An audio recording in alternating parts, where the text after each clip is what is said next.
I'm doing fine. How are you guys doing? Good. This is the part where we act like we haven't been talking for the last For the last 20 minutes or whatever? Right. Yeah. Breaking the fourth wall, dude. Suplex City Limits, available for listening everywhere fine podcasts are found. We can follow back all followers on Twitter at Suplex City Limit. Can throw us a like on Facebook, facebook.com/Suplex City Limits. Check out our Hall of Fame. And we have t-shirts available at Pro Wrestling Tees. Everyone say it together, /Suplex City Limits. Buy a shirt, send us a message, get a shout out on the show for your podcast, sex blog, whatever. And let's talk some wrestling, dude. I was excited to get to this. Like last night I was like, fuck. I can't wait to talk about TakeOver. So let's just get into it. Yeah, there's a lot of action-packed action last night. A lot of action-packed action. How enjoyable was it to just have like an enjoyable wrestling like all the way card? through, like start to finish? It was the best event in a long time. Yeah. No match was a stinker. Everything you were excited for going into each match. Yeah. Yeah. Yeah, really good, man. I'm in shock. I don't know how to act. Oh, yeah, other than Lucha Underground, very seldom you wake up like ready to talk about You're something. just like, wow, that was really good. Yeah, dude. Let's get into the show. No Triple H at the beginning. That was good. See, it's good. Like I said, from beginning to end, fantastic. Well, there was a brief shot of Steph Oh, in the crowd. I booed that shit. I was like, look at her trying to take responsibility for this girls' match. Oh, yeah, always, dude. What a cunt. And you know that's a special note to them. Like, okay, so during the women's match, you're going to pan over to Steph clapping and approving. Yeah, dude, that bitch all week, I'm sorry, we're sidestepping already. That bitch all week has been on TV, ESPN, and all this shit, not putting over the product, just putting herself over. It's so fucking gross, man. So at that point, she's like, hey, come watch WrestleMania on Sunday. On ESPN, Coachman is doing the interview. yeah. And he's talking about, Shane is back now, and what's it like working with your brother? And I don't expect her to go like, he's a piece of shit trying to steal the company. But a little bit, something, dude, nothing, no. It's great having him back. He practically raised me, and it's so awesome having him here. And, like, can you sell the card, maybe? Would you maybe think about selling the card? It's just so lost on every aspect of the business, man. I fucking hate that cunt. Oh, my God. Anyway. Stephanie McMahon's a cunt. Moving on. It was kind of a 50-50. Kind of bummed that we didn't get to see Apollo Crews, but very happy we didn't have to see the Drifter. Yeah, especially after like what you had said last week about like, oh, Drifter's going over. Oh, and God. Cruz is going away. And I was like, oh, no. Oh, God, no. Yeah. And now I can just wait for that to happen on NXT TV, I guess. Oh, is it going to happen on the NXT TV? I don't think it is. I don't know. I was prepared to spoil it. If we spoil it, yeah. I don't think it's happening on TV. I don't know. I'm pretty It sure. might. I know that they're doing a bunch of TV taping stuff at like Access and whatnot. Really? Yeah. Okay. Well, I know they're doing that, but I don't think this had anything to do with that. But I guess. So I guess I'll not spoil it. But you did spoil it already. That's how I know. Oh, did I? Yeah, you spoiled it last week. Oh, okay. Yeah, I think he did. Man, this is what Jim gets for like smoking weed every day. He forgets he spoils shit on the previous week's show. What are you acting like you don't? Shit. Ooh, good point. Good point. Maybe not the spoiling part. Okay, moving on. It's just unfortunate that Apollo Crews didn't get a great opponent to have a good match with on this show, like everyone else did. Opened the show with the tag match. I thought that was really good, man. Two tag teams who like actually work a great tag team style. Like, it was a throwback match to like kind of the heyday of tag wrestling. Oh, man. yeah, it was a really good match all the way through. I don't want to. Well, it was. I don't know. Steve thought it was the best match of the night.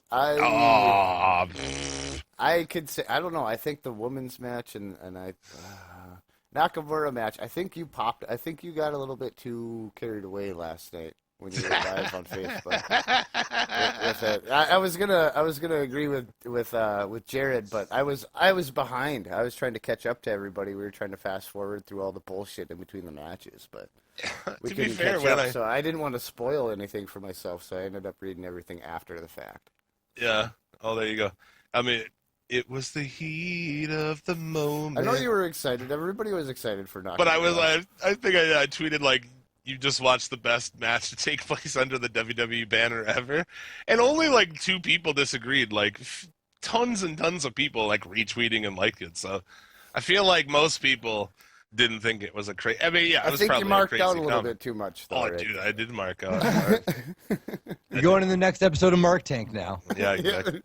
I wish I had some Mark Tank today, but Oh, we do. Yeah, we got your whole post. We can just read your post. But yeah, then the tag match, I thought perfect time. I mean, obviously this was pretty obvious. The belts were changing hands here, and I just two teams who work that good double teaming style, like That actually have tag team psychology when they work matches. right, yeah. And there was a lot of great all of the little extra seasoning you can throw in a match by having teams was on display here, man. Holding the feet down on the rope with the towel and shit, like Beautiful. a lot of you don't see shit like that anymore. No, they're climbing underneath the ring, going underneath the ring and coming on the other side, stopping the hot tag. It was them doing stuff like that where I was like, I appreciate quote unquote the revival a lot more now based off stuff like that. Yeah, we put those guys over the whole time here. I don't know. I was big fans of them. Like when they were having a lot of matches with Enzo and Cass, I felt like we're just kind of on the outside. As far as like people would be so over on Enzo and Cass, and it was like, man, you're over on 2 guys who really just have like a little spiel and they talk. And I think like, Big Cass is really good. I think Enzo's just a really good talker. yeah, but everybody was over on them, and I'm like, dude. Meanwhile, like, there's these 2 guys who are like working an amazing tag style. The revival, Being traditional old school style heels. Oh, dude, you could put them in an NWA match, in like 1987, and it would fit perfectly. Yeah, they'd fit right in. I don't know if they have enough to, I think they need to add more to the soup. There needs to be something else. Maybe, yeah, a heel manager would be nice, but WWE doesn't believe in managers anymore, I don't think. So, is there one other than Heyman? Can you think of one? Go. Right now? Yeah. Does Zeb Coulter count? Or is he not? He's not with anybody anymore. Oh, fuck. Who else is managing nowadays? In WWE? Fucking Nobody. I can't think of anybody. I can't think of anybody either. That's such a silly thing, man. Like, they cling to so many things from back in the day. The heel and face announcers and so many things they've done consistently for the last 30 fucking years or whatever it has been. But that's something that somehow lost its way, where a lot of guys, Roman Reigns would have been great with a manager because he can't talk because he's an idiot. If he had a mouthpiece, he'd be so much better. But yeah, the art of managing is sadly gone. Like AJ Lee was kind of like one of the last ones, and that's real like a couple of years ago. Yeah. Well, I'm good with she was more of a manager than a valet, I guess, but I'm good with no valets. I'm glad that that's dead. Yeah. I want managers to like either talk for their like wrestling client or help them win matches, not just walk them to the ring. I mean, if you watched WWE from, I don't know, pick a year, let's say the late 80s, early 90s, when they'd have like Survivor Series matches, there'd be so many managers outside the ring. Be like Bobby Heenan and Slick is out there, and fucking Mr. Fuji's out there. There's just so many different managers. Like, how many people Heenan have at once? At one time Heenan had what, 6 guys, 7 guys? Heenan family, yeah. Yeah, dude. See, and like they tried to do that with Paul Heyman there like a couple years back, where they were like, okay, he's gonna have Punk Curtis Axel and Ryback or whatever. Fucking Ryback though, dude. I know that went nowhere, but God damn, he spoiled. They tried. God, that guy's the fucking worst. One time at a house show, me and my girlfriend sat like row 1, which was cool because it was like my first WWE event ever. But we caught Ryback's toque, and then we sold it before we left the venue. Toque. Oh, we are definitely joined by a Canadian today. Oh, what's funny is I did an IndieCast yesterday where I was given shit by my other host for saying the word beanie. Oh, really? Really? We say beanie around here. Well, yeah, but the Canadian... Well, we might as well be Canada. In Canadian, it's toque, man. Yeah, if you say beanie, everyone's like, fuck American, get out of here. Yeah, exactly. Oh, dude, there's tons of them. I live with a Canadian, man. She says all kinds of zany shit. Stuff that I'm like, what the fuck are you talking about? English. Yeah, dude. God, this is America. We speak American in America. God damn it. So I thought that was... some batteries. some batteries. I thought it was fucking a nice open to the show. The crowd was hot as fuck at this point. I think go throughout the whole show, but definitely at this point. Yeah, they were pretty energetic. They have nothing on the London crowd though. It's so funny because like as soon as Takeover started, all the shows were happening for Indy at Eddie Dean's Ranch. Evolve's crowd was pretty hot, but CZW's wasn't because it was everyone who was like, I couldn't get tickets to Takeover, so I guess I'll go to this. Yeah, Ring of Honor had a show too yesterday, didn't they? Yep. Or just tapings. Yeah, I think it was a pay-per-view if you bought it on ROH's site. Okay. But I know it'll be available on video on demand, but we didn't watch it, unfortunately. I know friends who went to that, yeah, because they couldn't get tickets to NXT. It's just a bunch of people bummed not to be at NXT. Like, Yeah, on the CZWI pay-per-view, there was guys whose expressions were just like, I couldn't get in, and they're wearing like a Finn Balor shirt. Nothing makes me laugh more than when people are like wear WWE shirts to indie shows. Yeah. Just always makes me laugh. I'm just like, man, just give Chuck Taylor your $20 and buy a shirt from him. You'll look less out of place. Yeah. I get away with it because I'm a fat fuck and they don't have shirts big enough for me. I'm like, I'd buy a shirt, but you know how it is. Yeah, that's how Warren gets away with it too. Yeah, see, he knows what's up. Austin Aries and Baron Corbin, Balding Corbin. I thought it's all right. His hairline is going. Oh, dude, yeah, Oh, absolutely. he's awful. He's more bald every week and still soft in the middle. I can't stand that guy. It was an okay match, I guess. I don't know. I found myself getting a little bored during this one, but I liked the outcome. Because of him. Yeah. Because of him. I thought Aries was, pretty good in the match. I thought he did a lot of good shit in there, but it's like, I mean, I understand he's a heel and shit, but man, like you don't have to work that terrible, like boring style, like wrist locks and shit, like endlessly, like Yeah. put him in a wrist lock and like yell at the crowd, like ugh, just brutal. I just don't.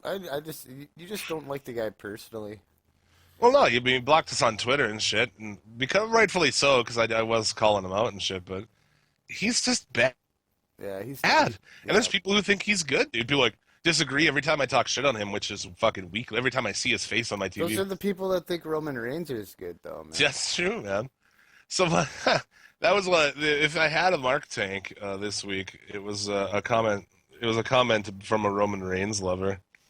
Oh, dude, let me see if I can find it. Was it your girlfriend? No. She loves Roman. She does like Roman. Oh, dude, I'll look around for it as we continue on here.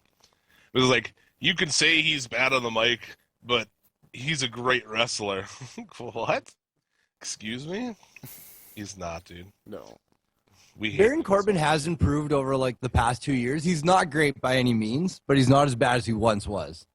Yeah, to me, he's just like white Roman Reigns. You know? Reminds me, I don't know, slow boring. I think for a guy who came from the NFL, he's doing all right. He's doing better than Mojo. Wow. That's not saying a lot. Yeah, that doesn't say a whole hell of a lot. That He reminds me of like a boring style Kevin Nash, man. Just Kevin Nash has always been boring, of course, but at least Kevin Nash could talk and had some charisma. Yeah, that's true. So I just He just tear a quad every time he had. Should have been Aries and Cruz, in my opinion. I agree. If it was up to me, if it was up to me, Baron Corbin wouldn't be booked anywhere in this fucking thing. Keep him as far away from this. Yeah, Baron Corbin would be selling RVs somewhere in fucking Texas. You'd be working Access. This is a classic Winnebago right here. 1983 Dodge chassis. Dodge chassis. So, all in all, pretty good. Dude. And then you have Sami Zayn, Shinsuke Nakamura. Dude, during the stare down, this sounds so Mark, dude, but I had goosebumps. Did you? I was so excited about fucking seeing Nakamura on this, man. Especially against Zayn, it's so good. I thought it was awesome that the crowd popped 4 times before the fucking match even started. It's awesome. Dude, because I pop at this, Nakamura somehow, man. When he does the little, the lean on the rope and, flips the hair. Even though he's flipping his hair and I'm watching on TV and I'm like, oh! It's ridiculous, man. I definitely did a drunken yao when he did it, so. And I thought, okay, so nailed the music, I thought. Yeah? Yeah, you know what? For not licensing the actual song from New Japan or whatever, his song's cool. What is that, CFO? Is what it is? CFOs? CFO $, whatever the fuck it is, who does a lot of the NXT songs and shit, and a lot of the new music for them, because obviously Jim Johnstone isn't what he once was. I don't think he was ever that great, but whatever. Maybe the 80s. Some of those 90s songs, they're iconic, but they're really shitty. Listen to Austin's song, and you're like, wow, I thought this was heavy sounding, and it sounds fucking cheesy. It sounds like a Casio keyboard. Yeah, it did sound way cooler back in the day. Now you kind of, it's like, wow, wow, wow, wow. You're like, that's not very cool. No, dude. Even the Rock's song is very just the production of it's kind of shitty. And I don't think that guy's a great musician. But yeah, the CFO, they nail it. Asuka's fucking song, that's a great song. That's a good song if I heard that from a rock band. I'd be like, this is a pretty good song. I don't know. They seem to nail it on a lot of the shit. So that was my first thing was is the song going to be good? And it was. And yeah, just the little things with him. I guess I'm a mark for that guy, but he comes in and does the usual, Nakamura fucking rope dangle thing, whatever the fuck it is when he comes in the ring. I'm like, drunken master kind of, yeah. Just popping. Yeah, dude. It was, I think this was one of the best matches. I won't say the best. Okay, I'll scale it back, having spent, how many hours since the show. But, dude, is probably one of the best matches I think I've seen in WWE probably ever, man. Top 10? Top 20? I'll agree with you on that. I can make an argument for top 10. And it's damn good. Match of the night. I'll agree with you on that for sure. Yeah, match of the night for sure. Possibly the best NXT match ever. I don't know. I mean, the only other one I'd put up there was, crazy enough, a women's match, which is the Sasha and Bayley match. Not the long one either, the first one. The first one, yeah. I would also probably say Cesaro versus Zayn, one of their matches, maybe. Yeah. For NXT, those are really, really good. That old era shit that's not on the WWE network. Because I didn't watch NXT for the beginning of it. So, to me, I don't think I ever saw Graves wrestle in wrestling there and shit, because it was completely new to me. So I was like, oh, I want to go back and, check out some of this shit. Nope. Can't do it. That only goes back, until, a year or something? I don't know. It doesn't go very far back, is the point. The production values were kind of weird back then. It was still it's a WWE thing, but they just didn't really had figured out how to shoot it yet. But it was interesting back when Graves and Neville had a small rivalry. Yeah, their usage of Neville, we say it every week, but fuck, does that irritate me? Because you could do so much more with the guy. Had he not got hurt, I thought him and Kalisto would be a fucking fantastic WrestleMania match. But we weren't going in that direction anyway. We'll get into the WrestleMania later. I thought it was awesome to see a good Japanese-style match as well, dude. Oh yeah, like there's some parts where it genuinely does feel like a strong style match. I was interested to see how. I mean, NXT fans are, they're a little more well versed, but I know there was a lot of people on Twitter, and I mean, a lot of people out there who that was their first time seeing Nakamura, and I can't see how he didn't blow them away. Yeah, I think like fucking crazy. My girlfriend has only seen what he looks like because there's a figure of him and whatnot that this random Japanese figure company sells, and she's seen animated GIFs of him from Wrestle Kingdom when he wrestled AJ this past year. Yeah. So her first exposure to him was she was pretty captivated and thought he was pretty cool. And dude, the other thing about this too is these guys beat the shit out of each other in this match. Just imagine a WWE made guy trying to work that style. It would never happen. The Miz or Stardust or something. A guy like that. It just never happened, dude. They're not used to actually getting the shit kicked out of them in a match. Well, look what happened with Miz and AJ. Yeah. Right? That's the perfect example of just okay, if he did that in Japan, he would have been fine. The guy would have been whatever. He does it to the Miz, and the Miz complains about him backstage. Yeah. Right. Well, you should be wearing a fucking mouth guard too. I don't know what you're doing. Really? Are you you like guys who wear mouth guards? I don't care. Nakamura wears a mouth guard. I don't give a fuck. Yeah. It's totally up to the wrestler. But Why wouldn't you? I'm sure Vince doesn't like mouth guards. I bet he doesn't. The only person who does up there is Neville, and I guess. Am I wrong, or is there anyone else in the main card other than Neville who wears one? Neville. Kurt Angle was doing it for a bit. Oh yeah, Angle. That's a good call. I would. What the Ken fuck? Shamrock did it. Okay, yeah. Yeah. But that was kind of the shoot fighter gimmick, I guess. Yeah, probably right. That was probably just part of the gimmick, put this fucking mouthpiece in. Yeah, I would wear one. I think it just makes sense. And it's not it takes you out of any other form of sport. They wear mouth guards any fucking way. You know what I'm saying? Yeah. So it almost... protect those pearly whites. Yeah, man. I just feel like that. If you try to put... That's the thing with Nakamura. Who is he going to really work with? Owens? Who else do they have that he could really work with? I guess he could work with Ambrose or something as well. But AJ. Yeah, I feel like you have to be an indie darling to be able to even work with a guy like that. Yeah, because you got to be able to work that style. Because like you said, anybody who's WWE made is just going to get their shit pushed in.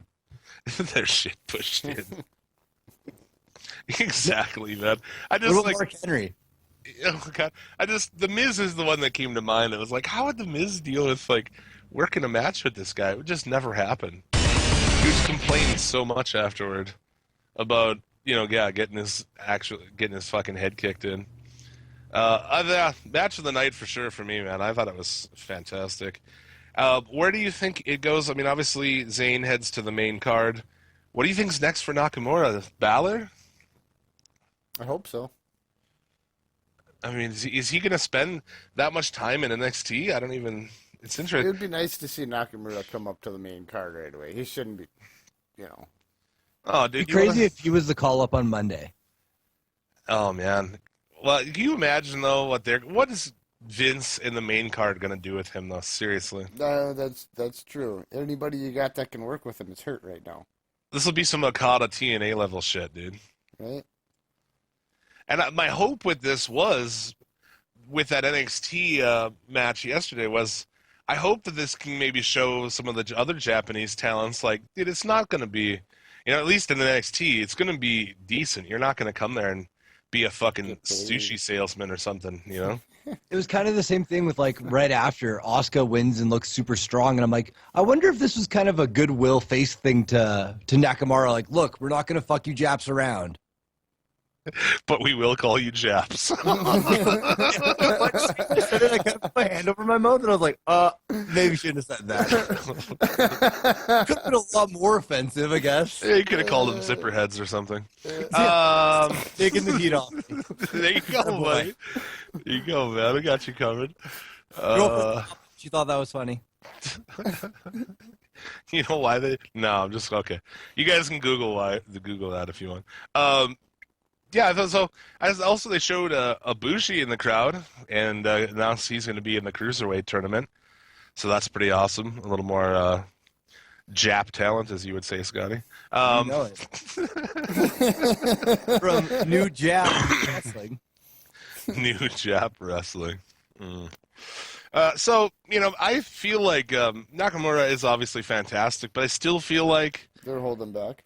Okada is the guy who could, like, be huge. As far as, if you'd have gave me a pick of all the Japanese guys and, like, who do you think could come to WWE and immediately make it, I always thought Okada. But Nakamura would be my second choice as far as, and I'm not saying I like Okada more, I just feel like Okada's style would fit better here, his gimmick and his whatever, but Okada would be really cool to see. Maybe Tanahashi also would be like main roster ready as well. right. But yeah, I think the top two would be Okada based off his gimmick. But yeah, like, on the main card, there's not a Japanese wrestler on the main card. Am I correct? Nope. You are correct, yeah. Who was the last one? Oh, Funaki? Yoshitatsu. Maybe that's why. Yoshitatsu. Who shit the bed most of his career. I don't really. I'm trying to think more about was he a sushi salesman as well? Did he come out to Ching Chang Chong music? Yeah. Yeah. That's what WWE does, man. I don't remember it because I didn't watch for a long time there, so yeah. Yeah, dude. The only time Yoshitatsu was like really cool was when he was on ECW, and it was kind of just the Yoshitatsu show where he was like the main feature. If there was one time that the WWE used a Japanese guy actually well while still maintaining a Ching Chang Chong thing, was when Shinzaki came there, and what did he wrestle there as Habushi? No, wait, what was it? Oh, dude, what was his WWF name? Habushi, right? Or Habushi? Hayabushi? No. I don't know. And he come down with all the writing on him and the fucking... He's the one who had all the kanji on him? He wrestled Bret Hart at In Your House? Exactly, yeah. Yeah. What was his WWF name? It's like Habushi. Yeah, something like that, right? Because I thought that was Hayabusa originally, and people were like, no, that's not Hayabusa there, Scott. Shinzaki. Who he's fucking fantastic. Yeah, and like you'll catch him and Hart. That match is a sleeper, man. That match is actually a really good match, but no less. Hopefully this means we'll get some more Japanese people. It's like, how are these guys are arguably the best at wrestling, and you have none of them? Like, what's going on? Yet you have fucking potato farmers like Sheamus. There you go. That one's for Lucha John. He wants to bring back racism against the Irish. So there you go. That's for you, John. It's the one tolerable one, as he said. Everyone's like, oh, don't worry about it. They're just making fun of the Irish. I don't know. He's like a hipster. I don't know. You have to go back and listen to the Lucha John episode if you haven't. Lucha John goes like all over Vegas, dude, on foot, in cars, in casinos, throughout the episode of the show. He's like all over Vegas and shit. It's fucking hilarious. He's like riding in an Uber while on the show. It was amazing. It's like getting kicked out of casinos. Exactly. It was pretty great, man. Fear and Loathing in Suplex City Limits, man. Check it out. And yeah, I was really worried about matches to come after this. At this time, I didn't know that Cruz and Samson was before. And I was like, is that going to happen after this? Is this guy going to come out after Nakamura with an acoustic guitar and sing some terrible song? Holy shit. Lucky for them it wasn't. We had Bailey and Asuka. I don't know, from the go. I guess Asuka's different mask with all the tears coming off. That was fucking cool. Agreed. What'd you guys think of this match? I think it was booked right. I think it was perfect. I really did like it. They made both competitors seem really, really strong, and they work really well together. Yeah, definitely. I thought the pass out spot is a little cliche at this point, but I thought it worked perfectly here. Yeah. It keeps Bailey strong for a rematch. Oh yeah, yeah. But it's the same thing of like when they did it to Nia Jax, when she got like passed out or choked out by Bailey. She was done. Like, nobody cares about Nia Jax anymore. If they ever did. Yeah. Did anybody anyway? Right. She came in and we kind of, I put her over for, like, being a woman that real women could get behind. You know what I'm saying? Like, she looks like a normal. She's not some little, like, anorexic, made of plastic looking whore. You know, she's looks like a woman, you know, that you would see. So, I mean, I give her credit for that, but fuck, dude. Can't work. Jim, that might be the best like poetry you've ever said there. She just looks like a woman, like you'd see. Well, you know what I'm saying? Average woman sitting on the couch could be like, well, you know, at least like she's not some skinny little like implant having blonde She shit. doesn't immediately get heat based off that, like Yeah. to other girls. She's not Nikki Bella, you know, Right. and she is a badass. But yeah, even Godzilla would say her fucking in-ring movement is plodding at best. So, like, I know she's big and she needs to work kind of a monster style, but fuck, does she move slow? It just feels like she's really green. Like all the NXT TV tapings they did with her felt like, ooh, she's still learning. Maybe she'll get better. Maybe her cousin Dwayne will help her. Yeah, he's busy helping every one of his other cousins, huh? Yeah. In fucking wrestling. Correct me if I'm wrong. He's not actually Roman Reigns' cousin. That's actually bullshit, right? No, he's Their marriages and stuff, they're kind of related, but they're not actual cousins, I think. he's cousin to the Uso. Oh, is he? Like he'd be the Rock's second cousin. Okay. Well, what's Like the with that? Usos would be his first cousins, Yeah. and then Roman Reigns would be his second cousins. Okay. So he doesn't have to like Roman Reigns. Well, I feel like, you know, if you're like in an interview with Vince, you're like, okay, so I grew up next door to The Rock. He'd be like, you're hired. I went to grade school with him. Yeah, I knew him. I I sat met him. behind him in 4th grade. You're in. Exactly, dude. And it works to you know, varying degrees of success, I suppose. I thought this was one of the better women's matches, though, man. Along with that Sasha and Bailey match, I feel like right up there as far as top 3 women's matches in NXT, possibly. Oh yeah, yeah. I'll agree with you 100% on that one. The interesting thing is, like, how do you beat Asuka? You know, when the time comes, you know, I just don't know how you're gonna pull that off. Maybe Nia Jax will learn how to work by then. That's about your only option, right? I mean, how are you ever gonna sell like fucking Alexa Bliss beating her? So it's never gonna happen. Or Right. Carmella. Carmella. Dana Brooke. Like there's nobody on the NXT roster who, like, aside from Bailey, and you'd be like, oh, she's the underdog now, trying to get her belt back. Aside from that, there's nobody who's like a real contender to Asuka. Dana Brooke, if she fucking learns what she did, you know, if she learns how to wrestle. I was coming around to Dana Brooke. Yeah, if she gets like half as good at wrestling as she is taking fucking ass shots in the mirror. But we'll see. I think she's a big, strong, built chick, you know, so that's good. And I mean, she definitely did a good job of making me hate her, you know. Oh yeah, like when she came in and was like, I'm the total diva, I was like, fuck, hate this girl. Everything about her, like, yeah, the entrance where she does the little dumb pose thing and whatever the fuck she's swinging her hand. I don't know. She's, yeah. I was so sad when they put Emma with her. Yeah. Like, it worked out for the best in the end. Yeah. But like originally, I was like, no, Emma, why are you helping her? Dude, how about when Emma came out on Raw? I was like, when did she debut on the main card? Because on Raw, it was like, it's Emma. It wasn't like, oh, here she is, she's back, or so I tweeted it out, and somebody got back like on Main Event is where she re-debuted last week on Main Event. Really? You know, which led me to question: is Main Event on TV in America? It is not. No. It is in Canada, Yeah, it is in Canada. but it's on at weird times. I can't, like, who needs that more? Like, can you deal with that? I can't even watch SmackDown, dude. Like, who's out there that's like, more WWE? Yes, please. Because, I mean, that's like the bottom, right? What's the typical main event match? Like, is that where Fandango is and shit, right? Yeah, that's where like Jack Swagger's hanging out right now. Fandango. The Ascension.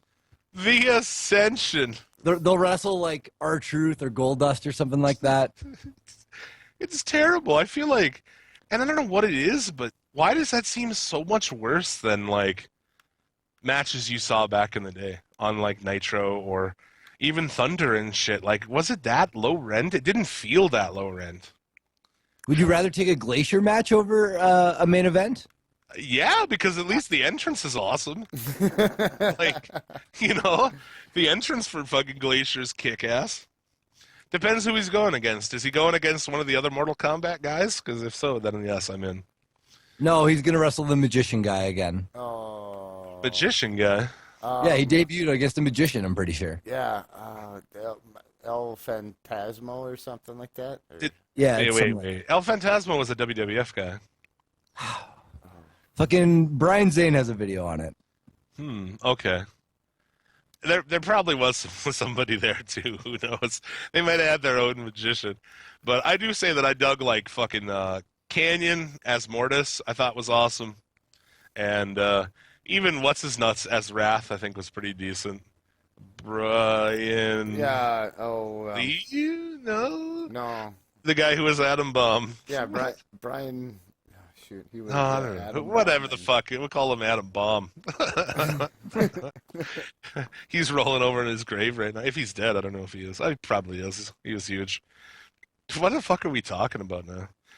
We've gone all the way around, and now we're talking about Chronic and shit. And remember, they were Chronic, him and Crush. Yeah. Chronic wasn't the worst thing in the world. No, it wasn't actually. Two big fucking badass guys. That's almost what the Ascension wants to be. But dude, there's no room for the Ascension here. I think isn't there one of them wrestle on Raw this week possibly? We'll get to that. And it was time. I think the good call with putting the belt on Asuka makes sense. Ooh, I got a little echo there. I think we're all right. Yeah, I think so.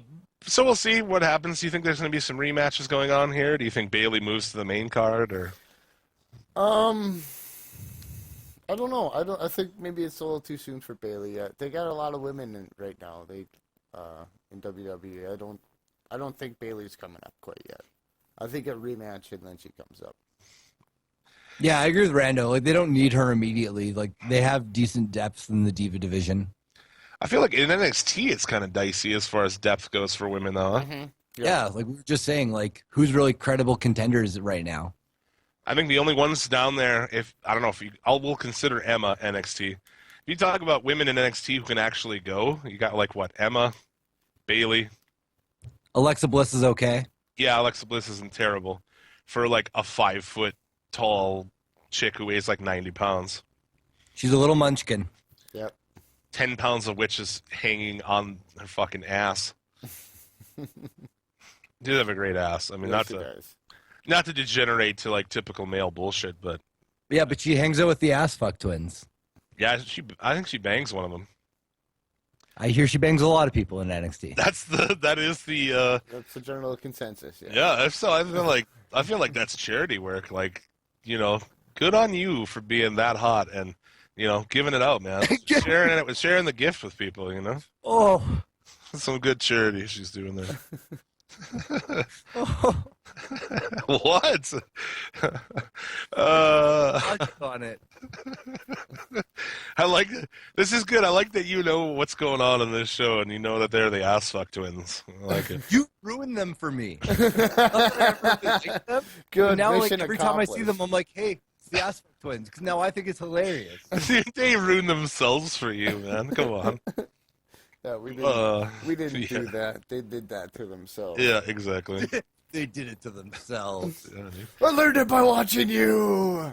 I mean, the Ascension, we only put it on bad people, like, the feces of queer, Yep. or the faces of queer, whatever you want to call the Ascension. For detention. One of them's from our local Fed, so we have to be nice about the Ascension sometimes. Well, because you might come up there and kick your asses. No, just because people want us to be nice. Like, the guys who've come from, like, Lance Storm or wrestled for, like, the main local is, like, Emma, Tyler Breeze, Victor from the Ascension. Which one is that? He's the one who looks not like Ryback's bigger brother. Is he the tall one or the short one? He's the one with the black hair.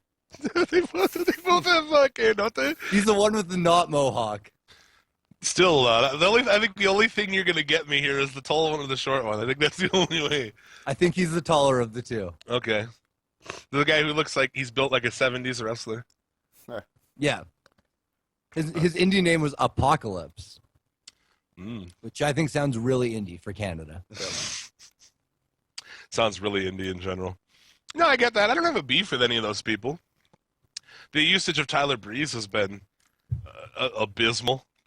You know, like if you thought their usage of Neville was terrible, holy shit. Yeah.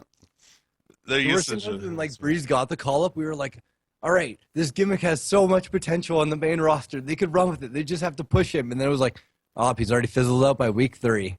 I don't know if I feel that, man. We never really felt that, did we, Rando? I've always felt like it wasn't a gimmick that really had that much legs. I thought it was a mid-card gimmick. Yeah, at best, yep. I mean, you could have evolved it into a lot of different shit.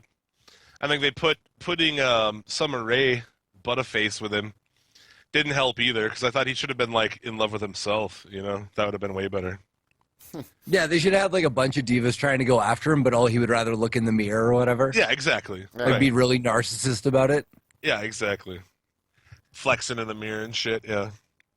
Very awesome. Or, like, goes to take a selfie. Like, if they eventually stick a chick with him, he goes to take a selfie, but it's just, like, it's just him in the picture, you know? Shit like that. That would be decent, but, yeah, they've abused that, so... I understand that. I think that's a great school, man. He definitely knows how to train people. Storm, yeah. Yeah, everybody turns out pretty well there. Not bad. And I mean, if you're looking to go to a school too, he has it in there and got people go from there to WWE, so probably worth going to. Mm. Except it's in Canada, you know, and like balls cold a lot of the time up there. I think if you're in Canada, he's probably the number one guy to get trained by, at least on like the west coast of Canada. I would imagine, right? Because I'm sure there's some guys out in like Ontario, Montreal area, but I don't know who would be the top trainer over there. Well, I want to know who trained The Rock JR. That's what I want to know. Because he was from Canada. Whatever. What was that promotion? Holy fuck. I don't know what episode that is, but yeah, we ran down this Canadian indie promotion so hard. Oh, it was awesome. Nice. Because I had a guy. Yeah, Oh, wait a minute now. No, The Rock JR he was a guy who legit was working the indies up there, like with a complete Rock ripoff. But he was deaf. Rock. No, that wasn't him. That wasn't that guy. Rock JR was the guy we were making fun of for working like that. And then the next week, we got that video of that deaf guy who was Rock Jr. Oh. And he cut that amazing promo. I don't know, what episode is that? We gotta fucking find that. Yeah, that was a good one. Because, we play all that shit on the air, and it's fucking great. Oh, The Rock JR. Anyway, sorry. You know how it is. We get sidetracked a lot on here. It's just like how there's like Black Undertaker on the indies. Nickotaker, dude. Yeah, exactly. I don't know what. I think that's fantastic, dude. When you see a flyer, because he always wears the Phantom of the Opera the mask or whatever, right? Yeah. Yeah. That's awesome. Like the one that I'll give a pass to. Like as far as ripping off somebody on the indies, that's bullshit. You know, your Jack Foley and you know that kind of shit. Any of the Doink the Clowns is all bullshit.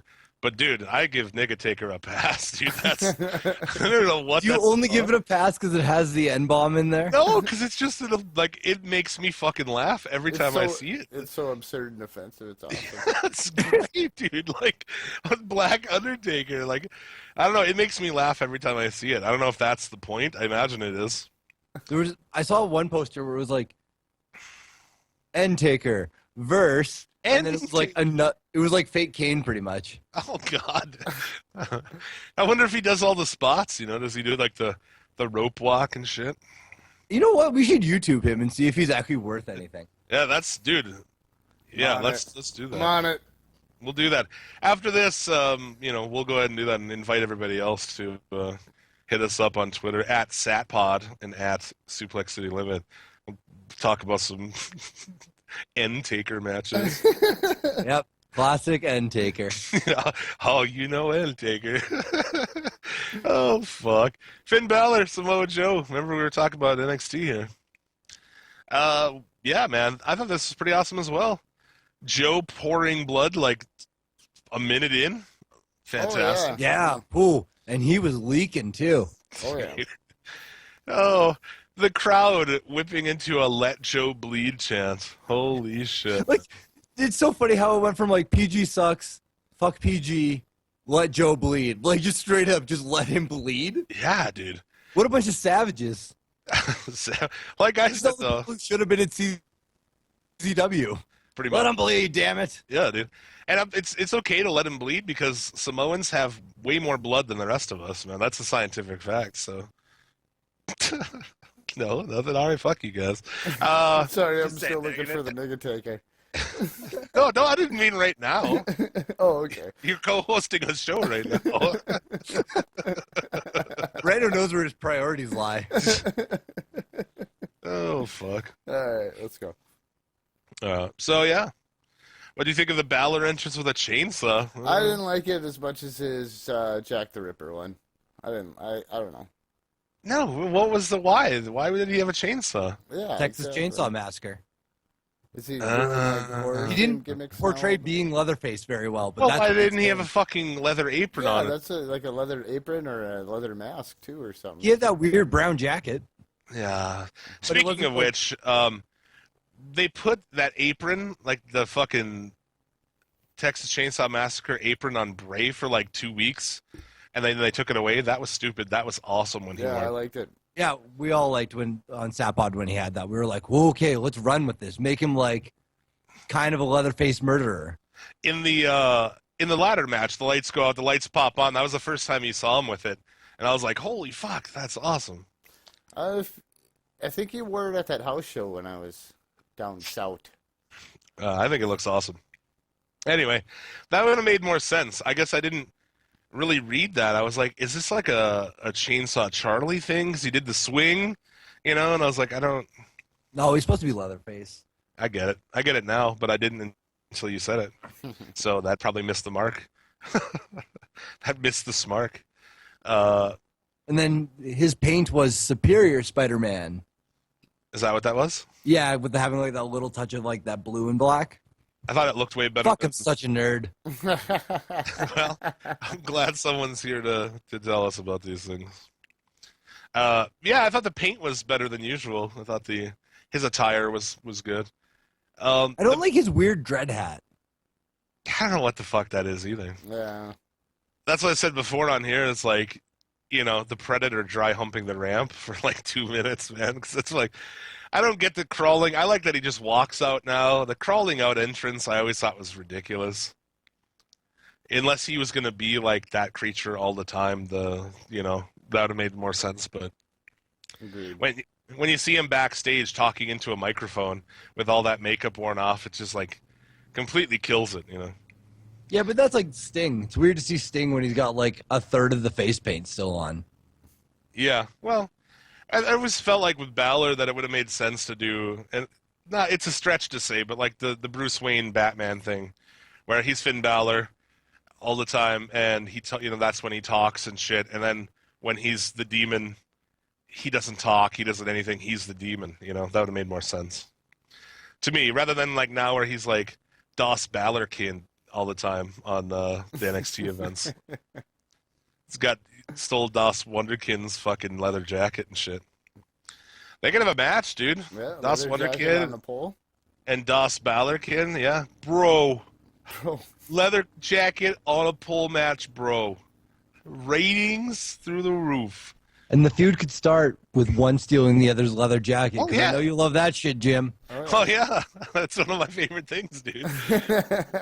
You stole my denim vest, so now we're feuding. You stole the thing I always wear or carry to the ring.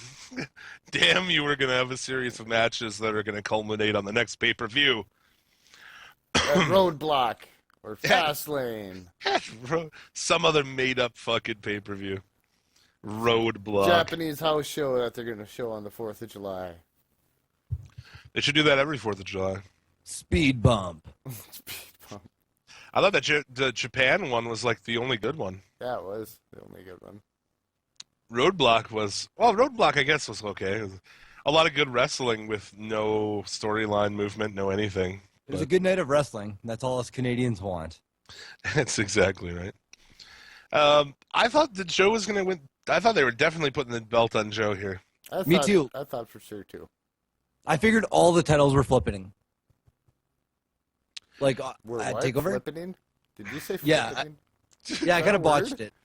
No, Oh, I'm just okay. bad at English. Speaking Canadian. of botch, I forgot to make a comment on that. The first match. Oh, and they when he just botched- fucking misses Yep. And they botched the what do they call that move? the Doomsday device. Something like that. Yeah. No, that's the Legion of Doom's fucking move. But anyway, yeah, when they botched it and the crowd started chanting Botchamania.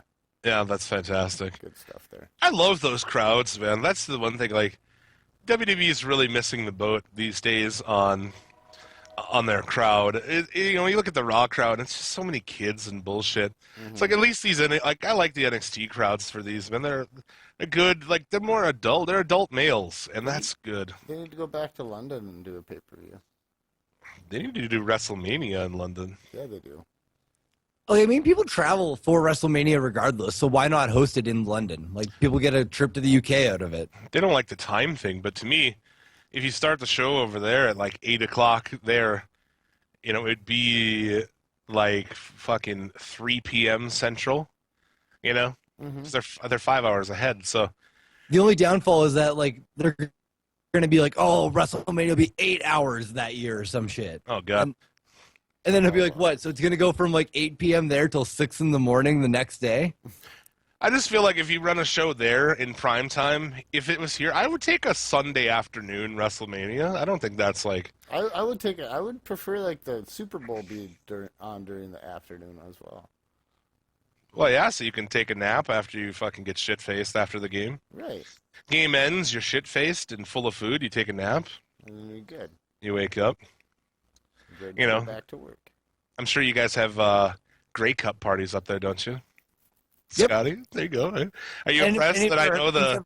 Are you impressed that I know the championship of your football league? Yeah. Yep. Or if the NHL teams ever get in. We have like the worst NHL team in our city. With the Oilers? Yeah, the Oilers are fucking trash, man. Are they? The average player is younger than me. Yeah, I don't know. We need more guys like your age on the team. Elder statesmen, No, just veterans. veterans. Yeah, well, there you go. I mean, I watch some hockey. More into college hockey because we have a badass. Yeah, we have a badass college football. That's pretty sweet that you guys have like good college hockey going on. We have that, but it's with like university teams. Right. And I think there's one per province. I always watch a little bit of. I think Canadian football is great because it's in swing like before the preseason of NFL, so it's like a nice little foreplay to get you ready for the NFL season. Oh, that's cool. Get warmed up, watch some football. But yeah, Balor retains. You guys think Joe's to the main card Monday? I thought Balor was going to be the main card. I thought Monday. Balor was dropping it and then going up. That's Yeah, what I thought too, that's actually. What I thought. Swerve, what do you guys think of the end? A lot of people were unhappy with the end. I kind of was too, actually. If you had to book it, I mean, if you want to book it, that Balor goes over. And, I mean, that was the way to go because it kept Joe strong. You do the freak pin thing or whatever. Yeah. I even said it thinks up one more match with the way Joe reacted after getting like pinned. I was impressed by this one, I will say, man. This has been their best match so far.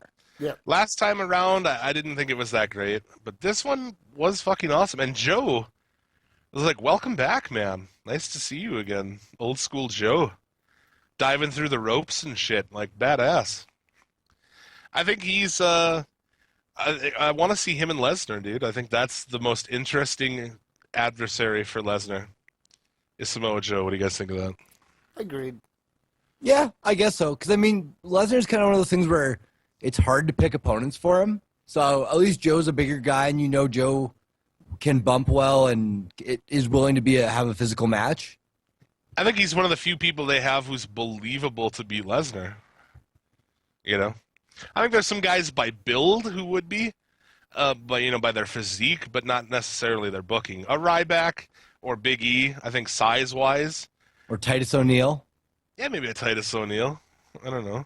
You would feel like, okay, this guy, physically wide, but I think Samoa Joe is just him and Brock could have a crazy fucking match, dude. I want to see Lesnar take a fucking muscle buster. Oh, that'd be nuts. Oh, Jesus. He'll do it. He's done it on some big fuckers off the top ropes and shit. He put it on fucking Corbin, didn't he? Pretty sure he did. He took him off the top rope, so Yeah. that'd be crazy to see Lesnar take a muscle buster. Whew. I don't know, man. Back to the finish real quick, though. Yeah. It's like a typical ECW style finish, like back in the day. Mm. Of like, that'd be something like Sabu did that in like 1995, did the exact same style roll up on like one of the Dudleys, and it was a way to keep the Dudleys protected and strong. Yeah. I didn't have a problem with it, man. I think if that's where you're going, it was the perfect ending. You know, the perfect way to finish it. How else are you going to do it? A DQ? Fuck that. Yeah. That's for main card WWE bullshit. Yeah, like Yeah. I would rather a match end like this, or even like the double pin they had or whatever, versus like a DQ finish, because like you feel like you get that like 3 times on a Raw, Yeah. where it's like, oh, here comes, or a distraction finish. Oh, dude, Raw is fucked finish city, man. That's all it is. Just Like, you can play DQs it and just like- countouts and Here comes a run out. Oh, distraction finish. Yeah. they're so confused about the mechanics of it. I mean, the 50-50 booking is terrible. You know, it's clear as cut these days too, where this guy wins on Monday, and then the other guy wins on SmackDown, and the distraction distraction. This person wins this week. The same distraction, the other guy wins on SmackDown. It's fucking brutal. Some people need to be used to elevate other people, and then when their time comes, you do it. You know, I mean, it's like wrestling 101. It's amazing how many wrestling 101 things the WWE seems to be completely devoid of these days.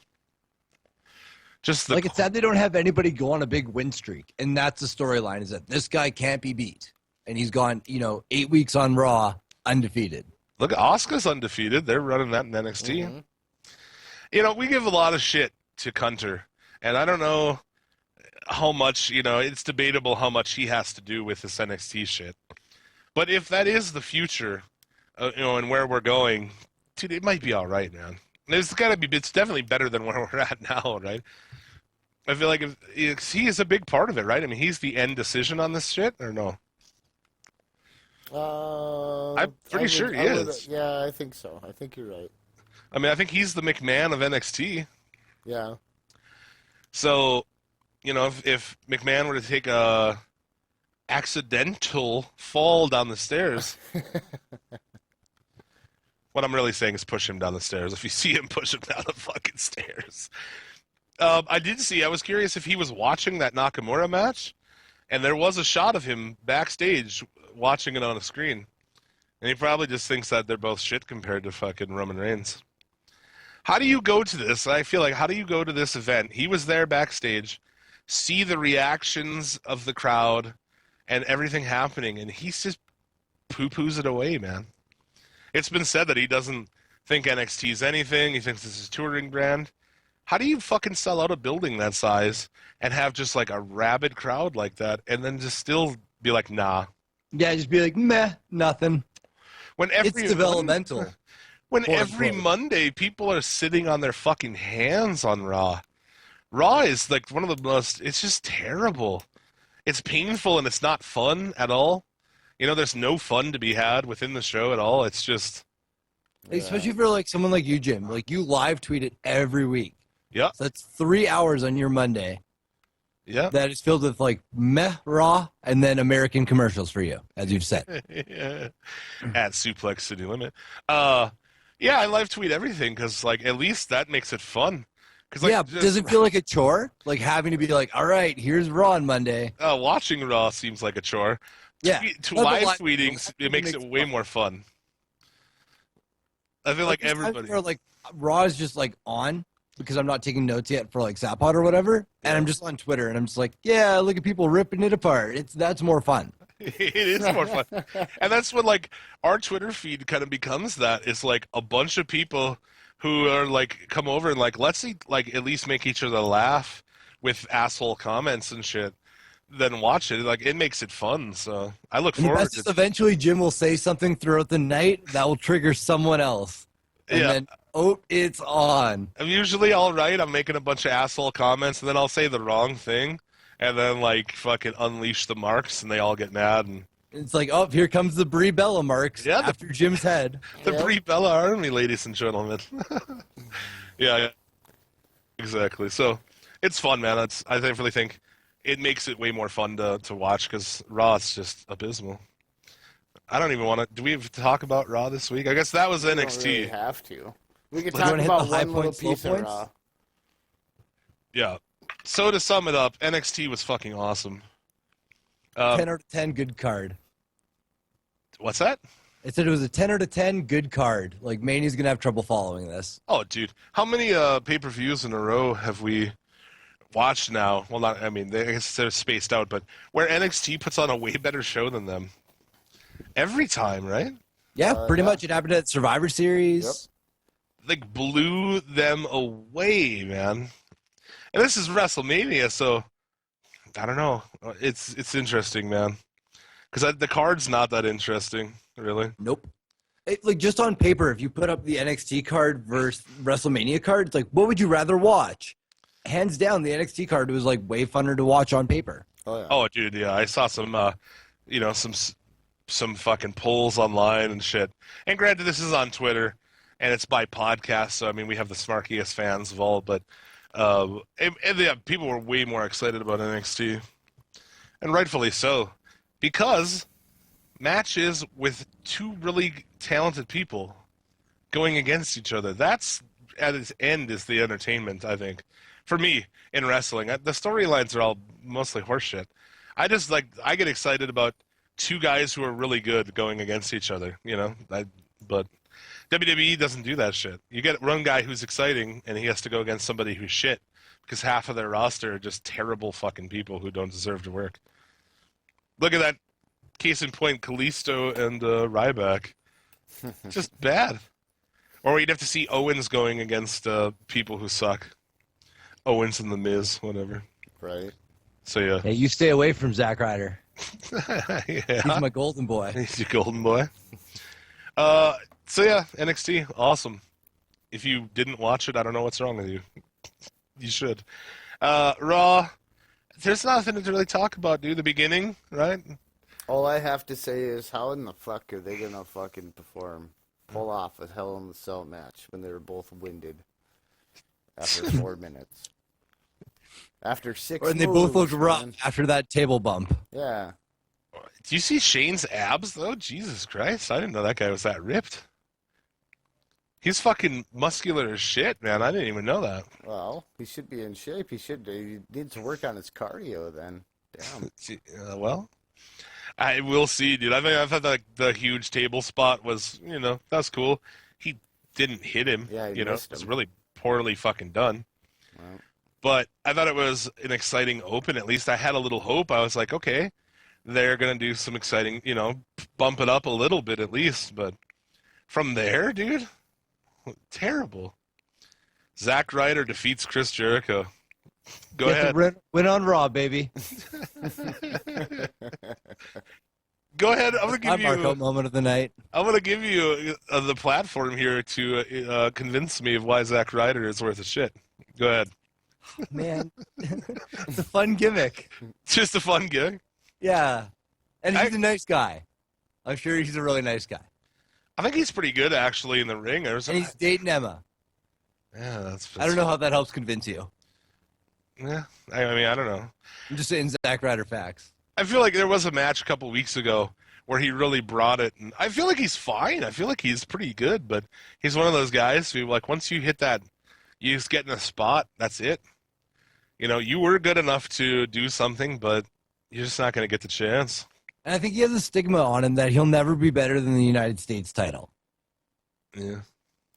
yeah. He's miles from getting that thing these days, dude. Yeah. Well, it's so funny that, like, because of the Neville injury, that's why he's on Mania. Yeah.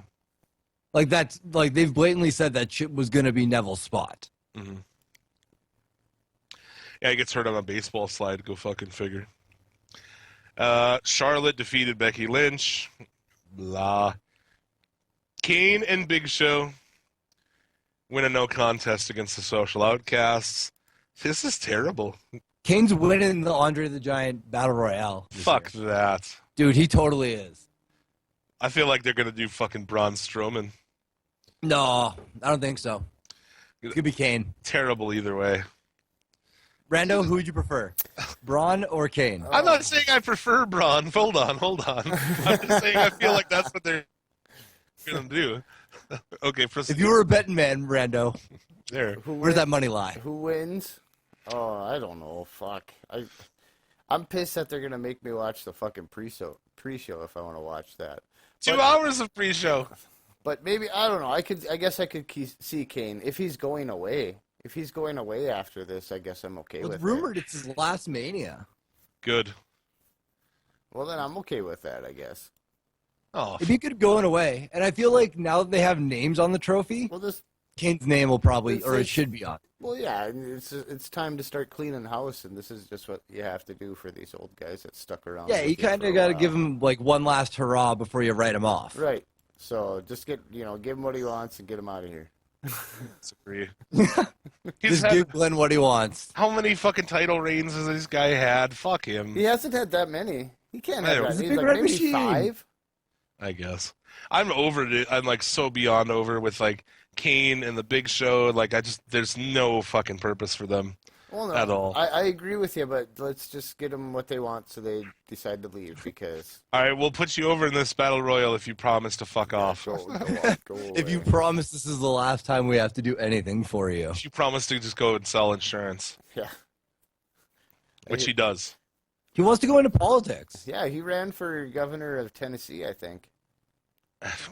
So, well, come on. Kane's going to run in North Dakota. You guys will vote for him. They have a history down there of electing wrestlers, don't they? Fuck. How'd that work out last time for you, Tennessee?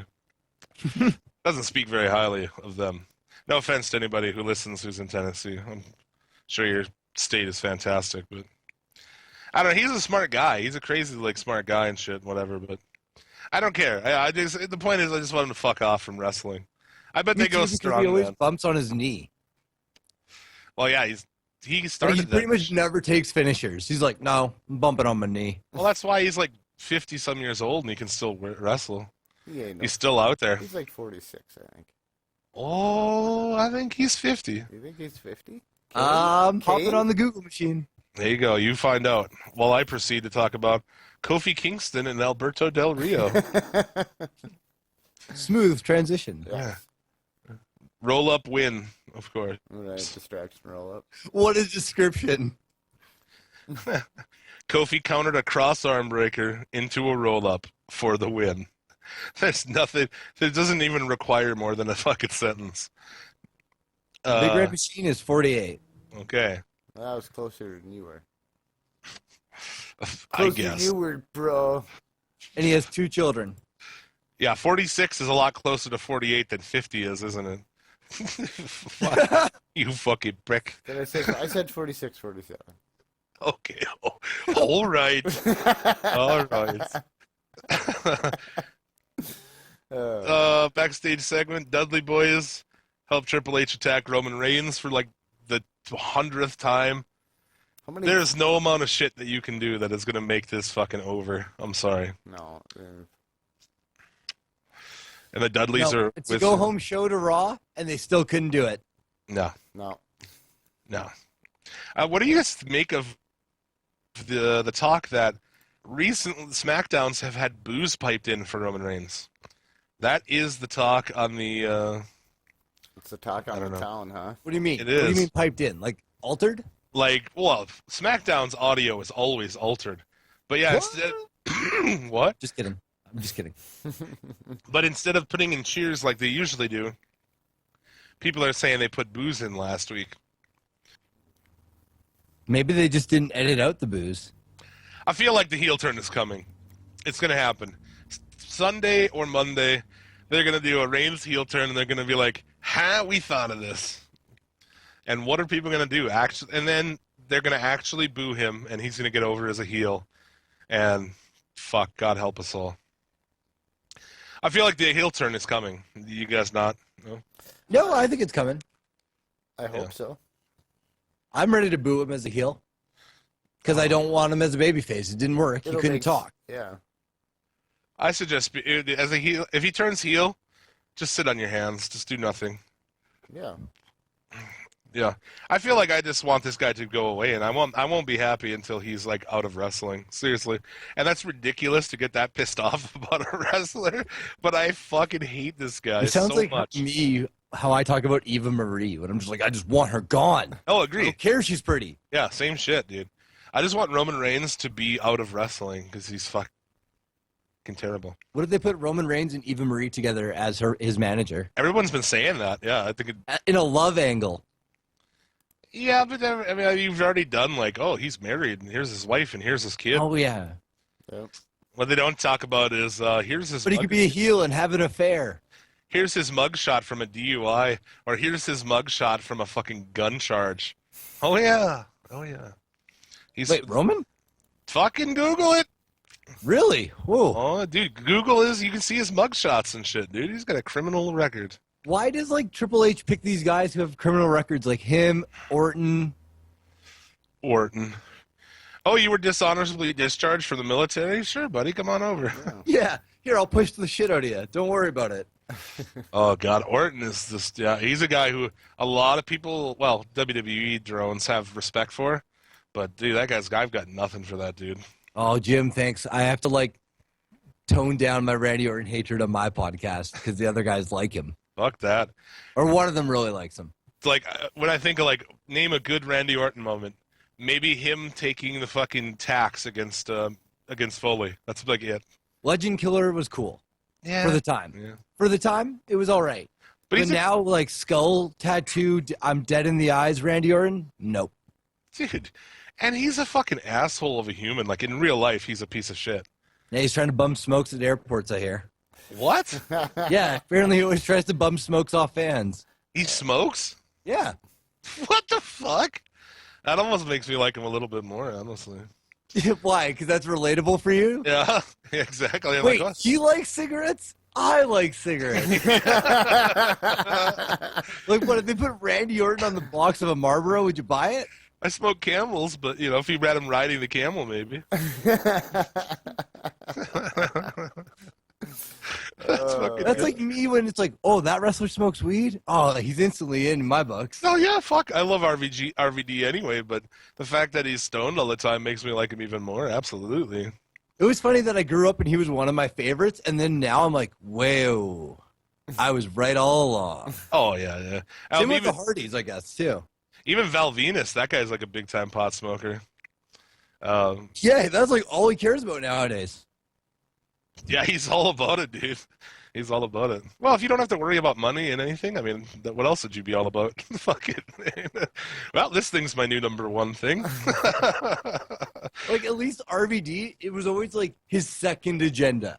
Like, even when he was in ECW, he was still like trying to advocate for weed Yeah. and legalization or whatever. Yeah, Val Venus, or whatever his fucking actual name is. Yeah, he's fucking balls deep in it, man. Not to make a pun on his gimmick, huh? Ah, nice. I Yes. see what you did there. Yeah, right. Ah. Whoa. I actually liked Val Venus as a gimmick. I think it's fucking fantastic. But I digress. I just like that sweet, sweet saxophone. Oh, now I have to close the window. Is that car alarm? Oh, no, the car alarm stopped. Sick. Oh, that's a record time for a stoppage of a car alarm. Yeah, right. Yeah. Here it was, dude. Yeah, Kalisto defeated Connor. Oh, nope, there it's going again. There's a tall, pissed off Puerto Rican broke into my car.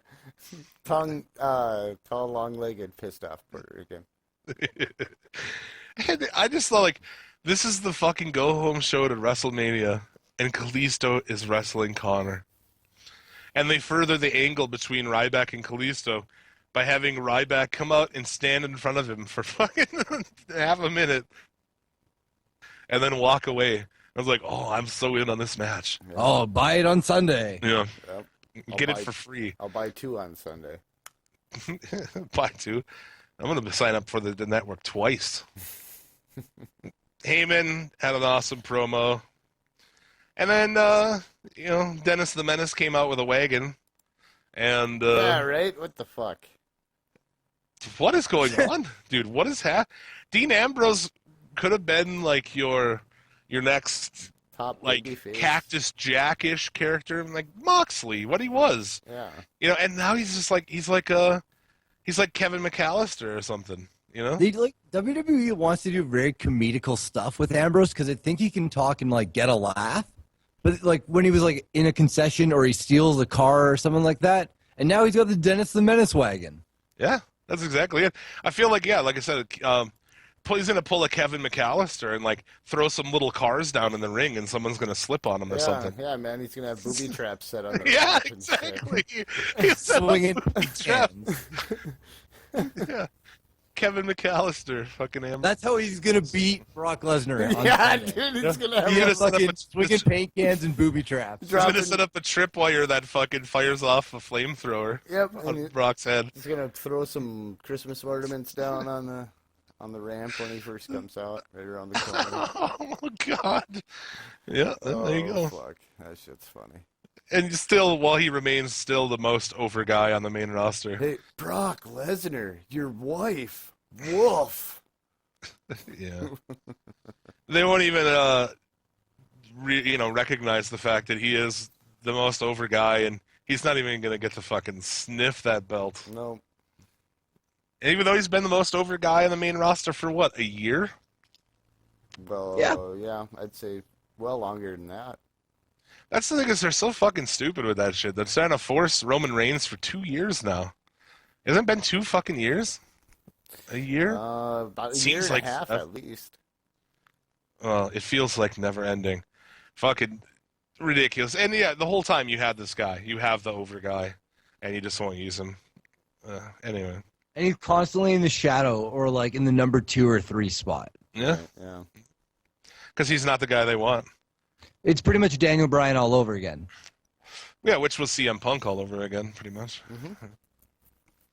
Yeah, that's how Man, life's tough for internet darlings. Yeah, it is. Yeah, it is. The only guy who's like, well, I mean, I guess he's, all things considered, he's in a pretty decent spot. He is in the top 10 highest paid guys there.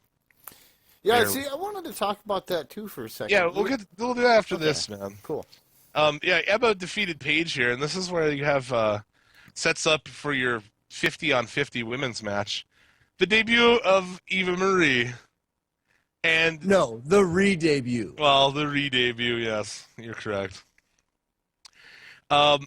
People are saying, like, the rumor is that people backstage thought she was going to come out to a hero's welcome. Do you think that's the case? They can't really be that fucking stupid, can they? I hope they're not. I wonder if that's like a Vince thing where he's like, she's been gone for a while. People will care when she's back. Yeah. But instead it was like the ultimate boo birds. Oh, dude, she is like the fucking most heat. And not even like heel heat either, just go away heat. And I don't understand, what's the big deal with this chick? Like, there's a lot of people who like, she's so beautiful. I don't think she's even... She's okay. Yeah, she's not even like a top 10 hottest woman in the company, in my opinion. Like the ring announcer. You like JoJo more than her? She's way hotter than she is. Yeah, dude. I don't get it. She looks plastic, which she is. She's had a bunch of facial surgery. She had a nose job. She's got fake tits. I think that shit's ridiculous, man. But they put her on the face team, I guess. Well, Team Total Divas. I don't want to watch that match at all. Is she there for good now, or what? Lord helps not. Yeah, let's hope not. Let's hope Rumor. this is just a short stint. Rumor on the street, sorry if it's a spoiler, is that the women's title is coming back on Monday. Could be bullshit, but seems to be a lot of talk about that right Yeah, now. there's a lot of buzz about that. And I feel like if you want to do that, great, go to the women's thing, even drop divas, that would be fantastic. But stop fucking hiring chicks who are divas and not women's wrestlers, You got to get rid of chicks like Eva Marie and who else, man, who's just terrible and not built like a wrestler. There's a bunch of them. Brie, but she's apparently retiring on Monday. Yeah. Nikki might be right behind her, dude. Yeah, I don't think Nikki... At least Nikki improved a bunch over the past 2 years. Yeah, I'll give you that. Like, well, she did get better in ring. I'll give you that. She was shit, and then she's like, a different color of shit. a healthier. It was like a color of less shit. painful shit. She was like a case of the number threes, a very acidic, watery shit, and now she's like a decent firm shit. A healthy You know? shit. Yeah. At least you're eating good, you know. Not You're balanced good. Yeah, it's not like an immaculate crapception or anything where you don't have to wipe. Like you go for the first wipe and there's nothing. You know, like that's a perfect poop right there. That is true. Right? It's immaculate But then you wipe crapception. again just to make sure. You're like, really? Nothing? Yeah, exactly. I feel like, yeah, like the day is a victory if you take a shit and it requires minimal wiping and it goes down on the first flush. I think you're off to a really good start for that day. You know, just Oh, I got shit my poop stories too, by the way. oh, Yeah, we won't let you forget about that. That's been in I the would back have of let my you forget. head all day. So okay, yeah, good. we're Because I always forget. Yeah. I wasn't gonna I know. ask. No, we always said like, no matter who's on this show, we're gonna do it. But I couldn't bring myself to ask Meg Fan about shit this famous did.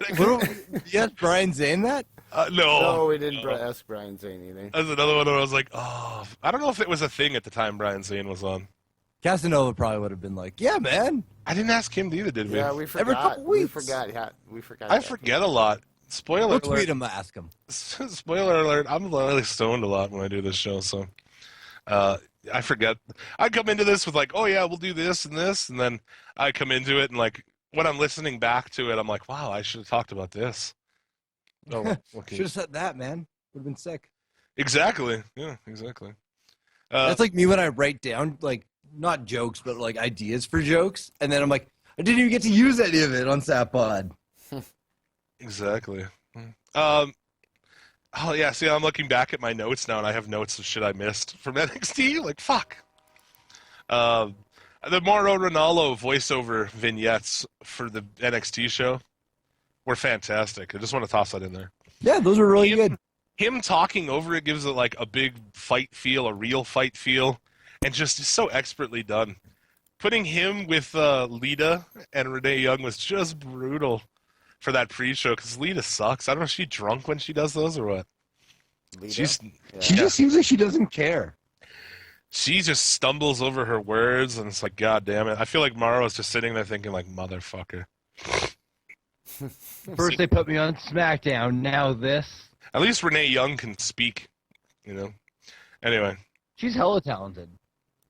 yeah. In the main event, which, dude, the crowd rebelled on this main event, dude. Unless Zayn was in there, they were shitting all over this, man. This is boring chance. They did the wave, I guess. They did the wave during commercial, which we didn't see. But JBL, expert commentator, tells us they did the wave during the commercial break. Awesome. Yeah. Why is that necessary, Well, JBL? why would you sell yourself down the river like that? To me, the wave at wrestling is like one of the biggest insults from the crowd, right? I mean, you'd agree with that. That's Yeah, dude, high people are saying we level- don't care. high level insulting. That or when the crowd gets preoccupied bouncing a beach ball. You know, Ooh, full of do you remember It's like that? Rod Stewart show. What's that? At Rod Stewart shows, he kicked out beach balls. Yeah. And then when those come out, nobody pays attention to Rod anymore. There's like, oh, the beach ball. Yeah. When did that happen on Raw? Where like there was a match happening in the ring. I want to say Kane was in the match. Maybe Kane and Bray, I don't know. But the beach ball starts bouncing, and every time it does, the crowd, "Hey, hey," and it gets caught by security. The crowd just erupts with boos. And there's like a match happening, and no one gives a fuck. Everybody's looking at the security guard with the ball. The Fuck. security guards got more heat. Yeah. So yeah, why would you bring up like, oh, by the way, we just got completely shit on during commercial break? I'm sure Vince knows Michael, that. they're doing the wave. Virgil, Virgil, you see that wave, Virgil? Virgil. Forever love that. Yeah, on the show, JBL thinks that Saxton is Virgil. Awesome. Is that a Suplex City Limits That's like a canon thing? that's a Yeah, that secret. is. Yeah, that's Suplex City Limits canon. Then, well, first of all, that JBL's a huge racist, but yeah, definitely that he thinks that Byron, I don't give a fuck what his name is, Saxton. That is Virgil. Yeah, I don't know how that developed, but yeah, Yeah, I'm not sure. we should like write down. We should really create a canon. You know, a document that you can study up on the lore of Suplex City Limits. Because you start getting into like a million episodes of something, and it's like things that are reoccurring. Like if you just came in, you'd be like, "Who are the Assfuck twins? What's going on? Who are the faces of queer? Who is this? This is Baron von Schitsky. Who's this You know? diddler they talk about? Baron von Schitsky's in TNA now. So anyway, yeah, the main event was stupid. Kevin Owens takes a loss, and then again at the end, the second Triple H and Steph promo for the show. 2 long promos. So Holy unnecessary. Fuck, dude. Just stay off. Both of them need to stay off TV, man. Agreed. I hope that the direction they go here is Shane beats Undertaker, and I'm sure he's not going to be around, but at least puts a face commissioner or a face manager or something on this show so we can have a little bit of fun, so it can at least be enjoyable. Because I heard she's talking about, I saw her again going back to Steph on ESPN. She's like, I'm a COO, so I have an executive role. I also play a villain on TV with my husband. Fuck you. Killing that kayfabe. Yep. And we all know kayfabe's dead, but it's like, could you at least try a little, just a little bit?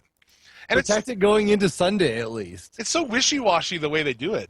You know what I'm saying? Like the heat that Lana evidently had because of her and Rusev announcing that they were engaged and ruining the angle, that amazing angle they had with Dolph Ziggler. Oh, it's the most captivating angle all year. But yeah, anywhere you Dog Ziggler. Yeah. Oh God. Oh, that spot needed a fish slap. I go back to that. I still say that. Fish If there would slap, have been, yes. if she I like slapped. that segment looking That back. segment made me laugh. The part that made me laugh is when he said, "Take the fish, take the fish." If she'd have slapped him in the face with that fish, it would have been fucking It great. would have been golden. Yep. But yeah, you know what I'm saying. That could So- have changed the history of WWE up to this point. Oh, I God. never loved Rusev more than I did at that moment. He would be amazing heel right now. He'd have the championship if he would have just taken the fish. In an slap. alternate reality that includes a fish slap, huh? Yeah. I It guess. was booked right. Yep. You're damn right. And Triple H and Roman Reigns brawl again to end the show. The locker room empties. And, Roman does the crazy dive over the top, which was impressive. And then rolls back in the ring to, the most glorious "you still suck" chance. I was just like lapping it in my hands and bathing myself in it. Oh, so good. It's so funny because as soon as that spot happened, you're like, "Whoa, that was nice!"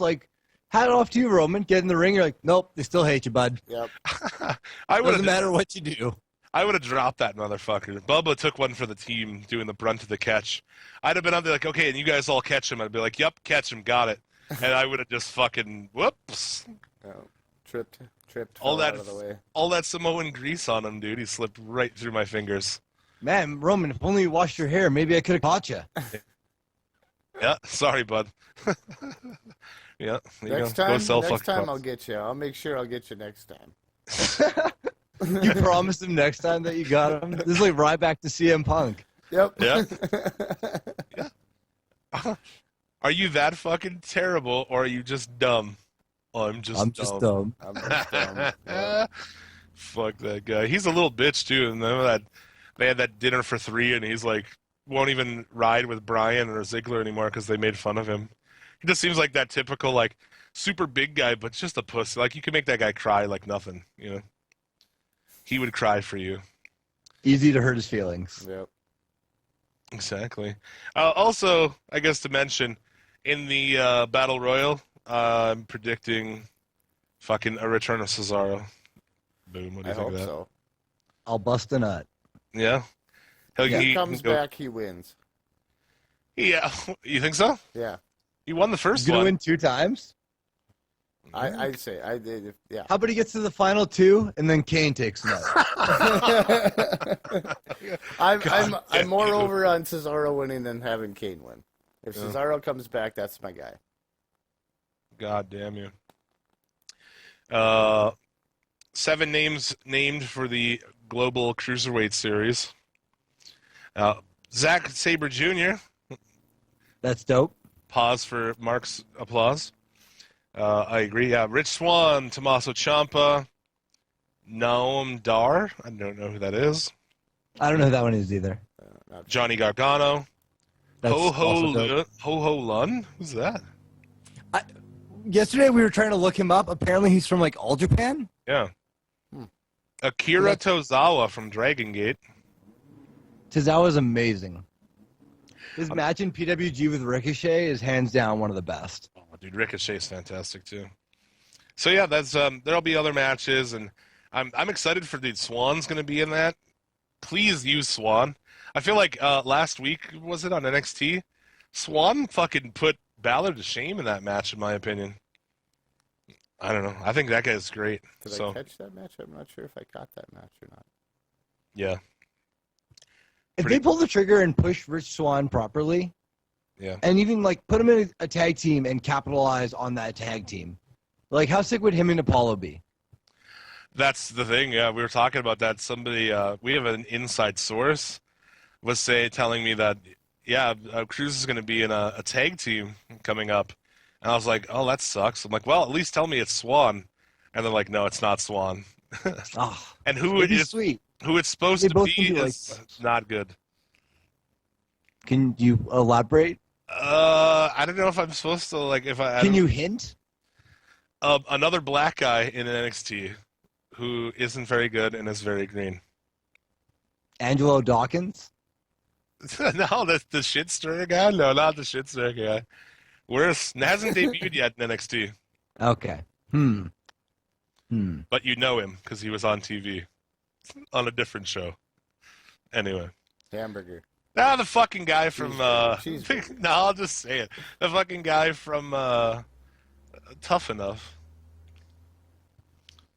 Oh, okay. Yeah, the guy who bailed on his indie bookings because WWE signed him. Yeah, Okay, I don't remember his name, but exactly. Yeah.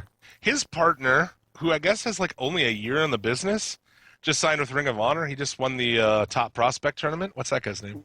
Leo Rush. There you go. I guess those two tagged in the Indies. Oh, okay. Or Leo Rush and whatever the guy who was on Tough Enough was. So I hope that doesn't happen. I hope that's bullshit. But yeah, if it happens, you heard it here first. If it doesn't happen, You didn't hear it at all. the fuck That's do you right. want? Yep. What do you want from me? Ivelisse injured on Lucha Underground tapings for season 3. So I don't know how long it's going to be. Evidently an ankle injury. That chick gets hurt every year, it seems like. I guess wrestling giant fucking guys, that's bound to happen. How tough is that chick, though, for that shit? She's phenomenal. She is, Earlier in season 2, it really seemed like they were going to push her to be the champion. yeah. Like the overall champion? Yeah. Mm. It's like, because remember when they won the trios titles back? Yeah. And then the next week she wrestled King Cuerno, and she almost beat him. Yeah. No, not King Cuerno. Mil Mortis. What's it? Yeah. She almost beat Mil Mortis. Yeah. Isn't it? I think she is a great female wrestler, though. You wanted to talk about the top paid people, according to Forbes magazine? Yeah, let's talk about that for a few minutes. All right. There. You got, obviously, John Cena's number one. Should've been a surprise. $9.5 million. Boop, boop, boop, boop. I guess rightfully so. Lesnar at number 2, $6 million. We knew that. We knew that was like 5 or 6 million for a while now. Triple H, $2.8 million. That's a surprise. That's just Is that only his performer contract?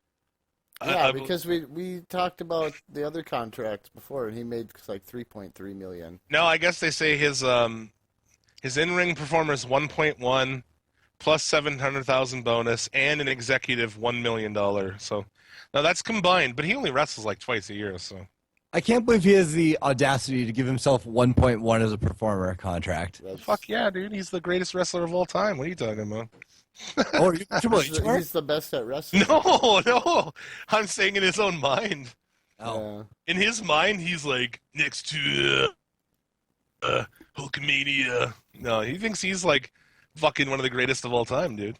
He wasn't even the greatest I want that to of be his era. Suplex City Limits canon. That Jim loves Triple H. No. This is my response when people are like, Scott, you love Ryback. I'm like, no, I don't. I'm real defensive about it. What is Suplex City Limits canon is that he makes Steph dress up like him and then he fucks her while listening to "It's Time to Play the Game." On the jean jacket, Steph. Yeah, he's got a fucking denim fucking vest on, and he's fucking her dressed up like him to his theme song, spitting water all over the place and shit. Randy Orton, number 4, 2.7 million. It goes through. Rollins 2.4, Robot Reigns 2.1, Undertaker 2 million, Big Show 1.5, Kane 1.3, and old Dean 1.1. Good old Dean getting in the top 10. How do you feel like if you work there and like Robot Reigns makes like 2 million? He makes double what Ambrose makes, and he can't talk or wrestle. He can't do anything.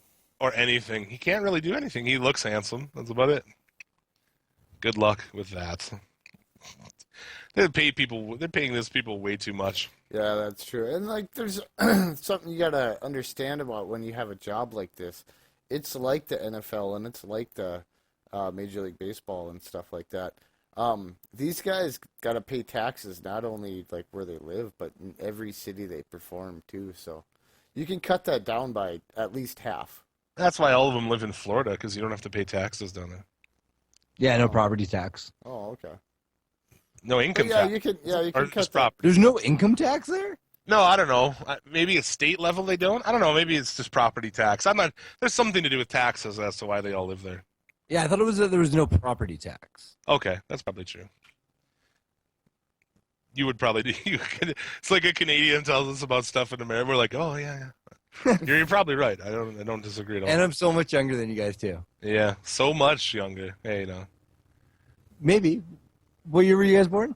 Not to make you feel old? Shut the fuck up. Just like podcasting with Boris. Were you guys watching wrestling in the 90s? Fuck yeah, I was. Oh yeah, I was watching Early wrestling 90s? in the 80s. We were watching ECW pay-per-views live as they happened. Really? So Yeah. what about 93? What were you watching in 93? In 93, I was 12. I was watching everything. I was born. Yeah. Yep. See how I brought that back to do that? Yeah, I Now I got figured out how old you are, Jim. Well, I already told you. We talk about how we're mid-30s on this show all the time. But yeah, I think that's the perfect thing is like, that's what having a show with like a slightly older dudes like us is. We grew up watching every fucking, like, even though like you can go back as a young fan and be like, oh yeah, Hulk and Ultimate Warrior. But like we were fucking there, you know. Yeah, it's not like, the same as like I was a little kid, get like caught up in it. I was Yeah. a little kid, like holy fuck, Hulk Hogan's gonna go against Ultimate Warrior. Yep. This Yeah. is gonna be awesome. Then you watch it when you're older and like, yeah, that wasn't very good. Yeah, those guys sucked. Yeah, it's almost like your memories are better than like going back and what history's made them. Oh, Yeah. definitely. Because you're caught up in like the whole mystique of characters and whatnot. Yeah, but we're not. See, a lot of people cling to that, where they think Ultimate Warrior is one of the greatest of all time, or Hulk Hogan, or this or that. We are at least like big enough to be like, those guys are shit. You know, we were wrong as kids.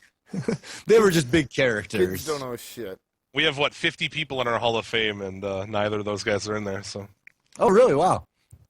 Oh, But like Jim, you had the best line like last podcast where it was like, yeah, 16-year-old marks on the internet want to tell me like what my memories are yeah. after watching it. Like, fuck that.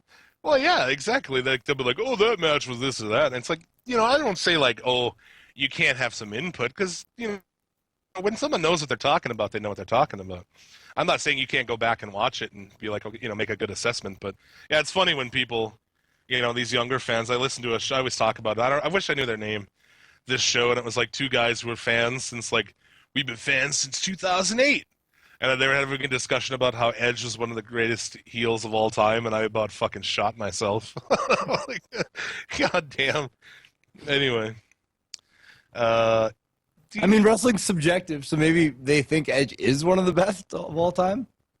It's kind of subjective, but there's a little more than just being like, well, I don't like that band. That's really subjective. But wrestling, there are some criteria that you could... You know what I'm saying? I mean, if a guy sucks in the ring, he sucks in the ring. Yeah. Whether you think so or not. Yeah. I think maybe it's more like gimmicks. I think gimmicks are probably more subjective. I'll give you that. Yeah, that's definitely would be. Speaking of gimmicks and kayfabe and all these things, Tuesday morning, the Wyatt family rang the opening bell at the New York Stock Exchange. Did you fucking see this? No, but this sounds terrible. Oh, there's pictures. You can watch it online. Bray fucking hits the hammer with Rowan standing there, and Rowan and fucking Strowman. Oh my god!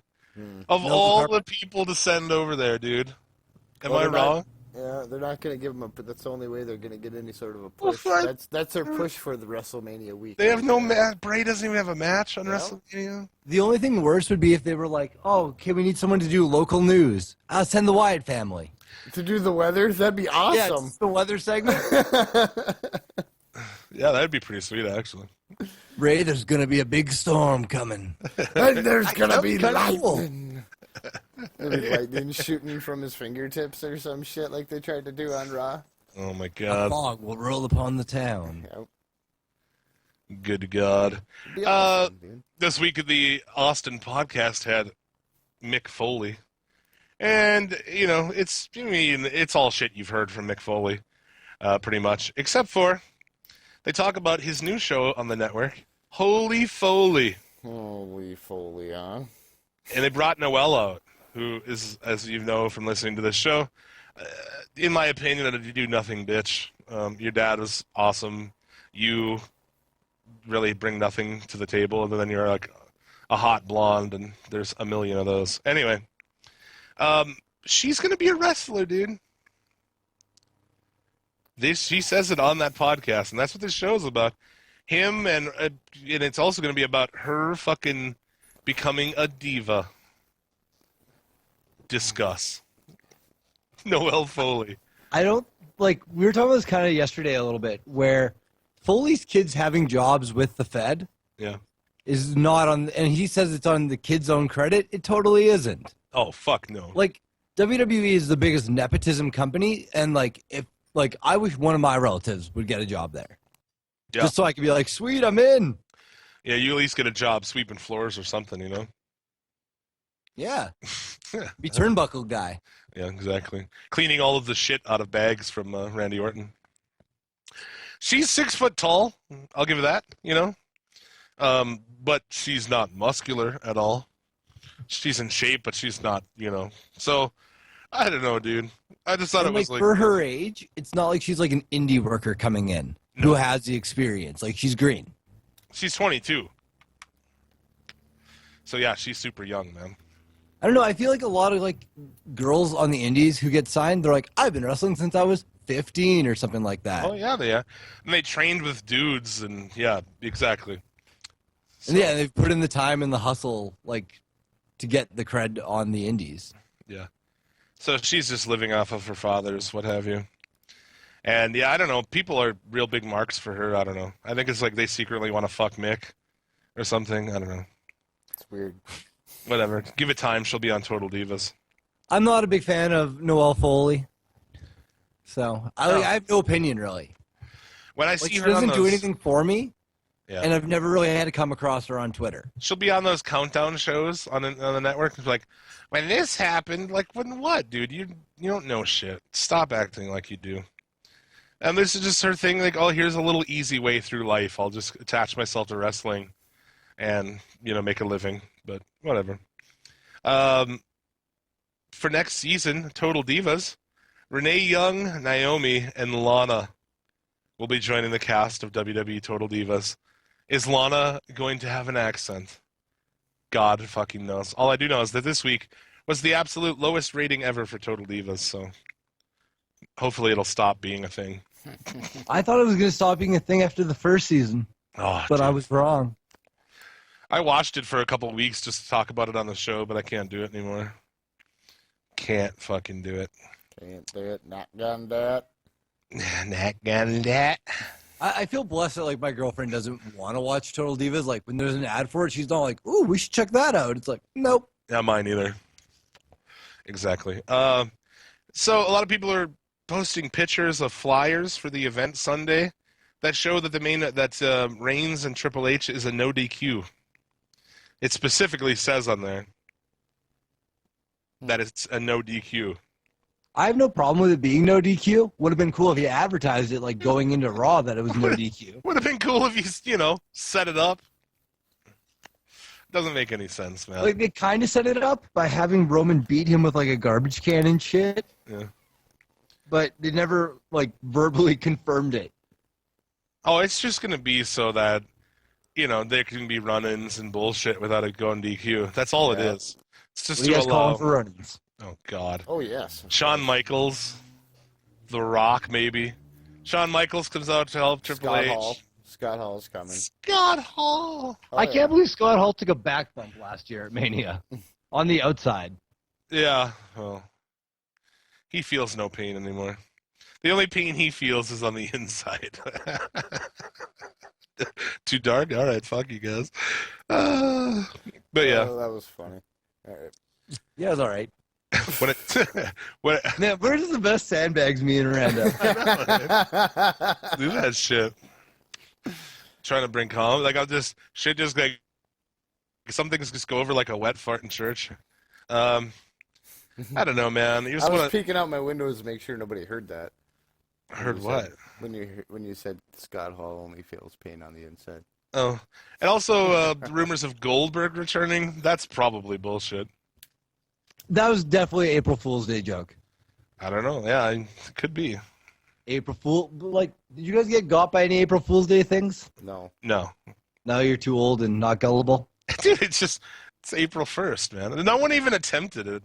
Online, you see a couple things. But if somebody seriously tried to pull an April Fool's Day joke on me, I'd probably just punch him in the face. Like, are you serious, dude? In 2016? The fuck out of here. No way. Maybe I got April Fool's. Did you? Yeah, go ahead, man. Tell us about it. One of my friends, like, tweeted, like, oh, because he's planning on moving to, like, the province over in, like, the summer. But then just, like, tweeted, like, a picture of, like, the city of Edmonton sign. He's like, last time seeing this, all packed up to go. And I'm like, oh, my God, Ben just, like, moved away. So I, like, text him, like, hey, are you moving? He's like, yeah, me and Elliot, his girlfriend, we felt it would be best if we just packed up and left now. Yeah. And then he didn't text me for an hour. And on Twitter, he was like, oh, going in and out of phone range. And then later it turned out to be April Fool's Day. But he got me. And I was genuinely sad and worried. Like, I texted other people about it. Being like, Ben's leaving. Yeah. Well, there you go. So, yes, I got April Fool's. Kind of get on it, man. April 1st, anything you say to me is bullshit. We have Donald Trump running for president. April Fool's doesn't work in America. I was hoping on April 1st WWE would come out and say that this card for WrestleMania was an April Fool's joke. Just kidding, and a reveal of, like, super sick real card. Yeah, we're just kidding. It's actually going to be this really awesome WrestleMania card. We're just fucking. You guys think we would put Ryback against Kalisto? Come on, no.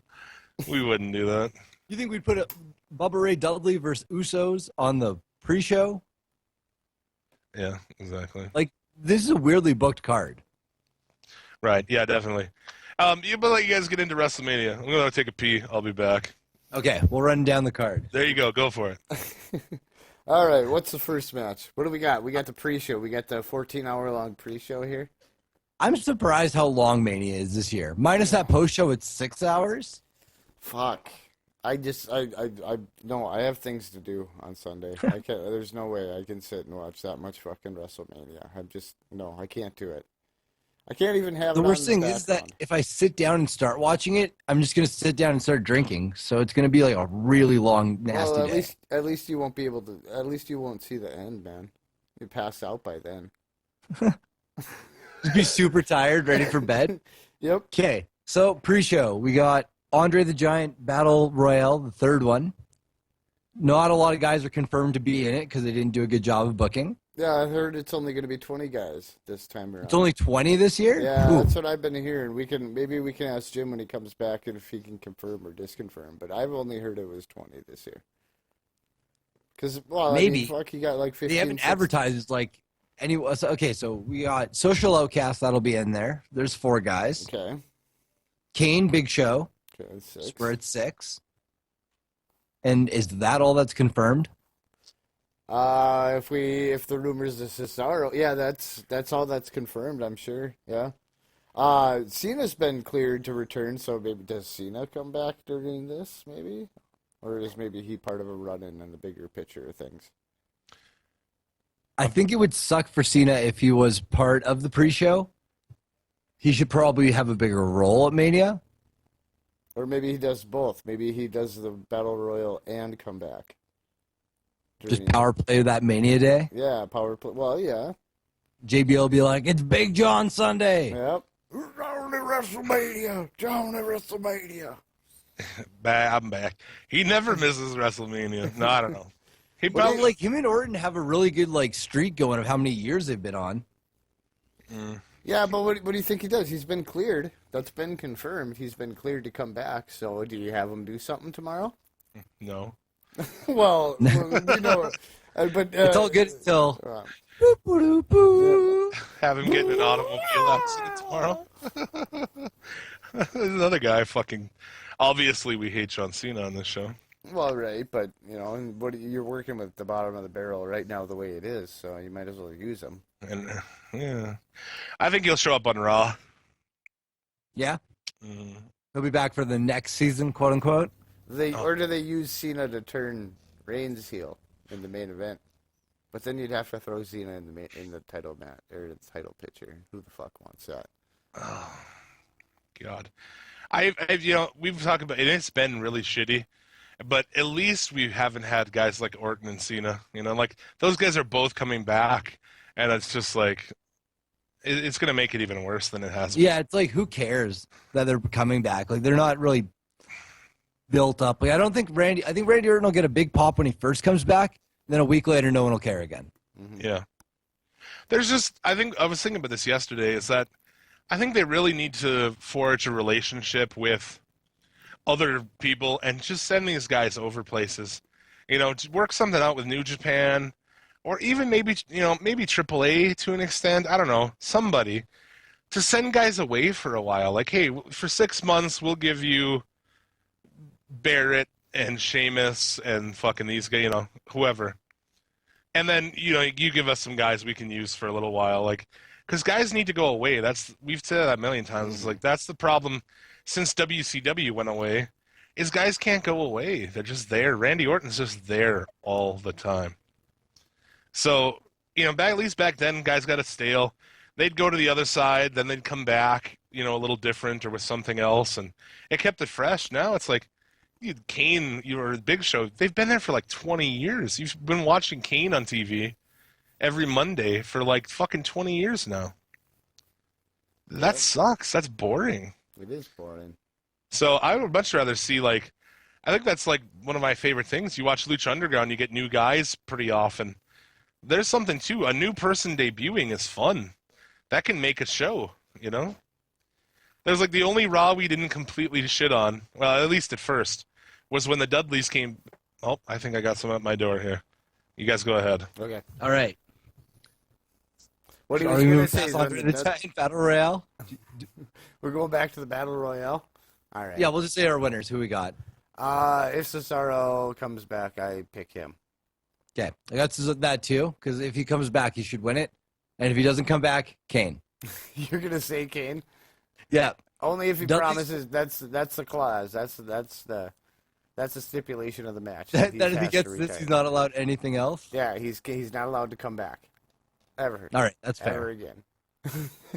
Then I'm okay with that. What next? Right, what's next on the card?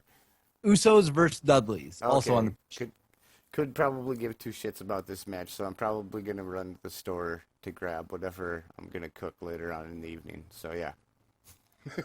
That's who I have. It's not confirmed to be a tables match, but they've done a decent job of feuding on SmackDown. These where's teams. Devon? Where's Devon at? Is he hurt? Is he hurt? No, too? Devon's there. Oh, okay. It's not.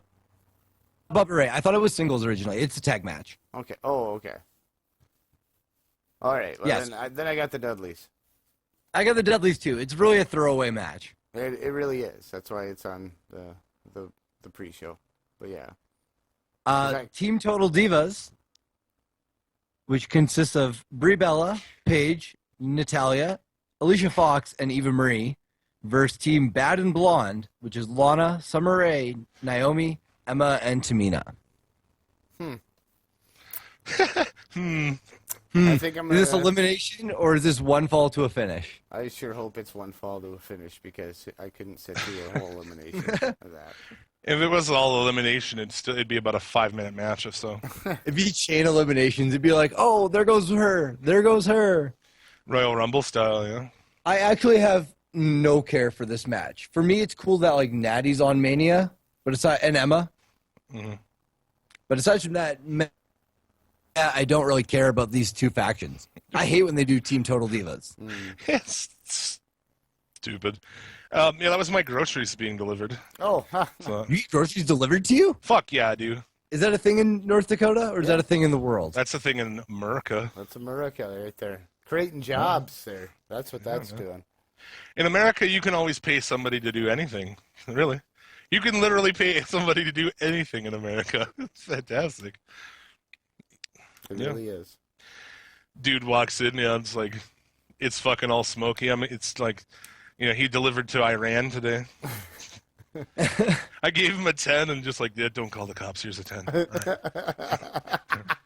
That's like in Canada, like pizza guys would just be like, so, having a smoke up day, are you? It's like, yep. Like, all right, cool, have fun. I can't tell you how many times I've smoked up pizza guys as a tip, man. That's awesome shit.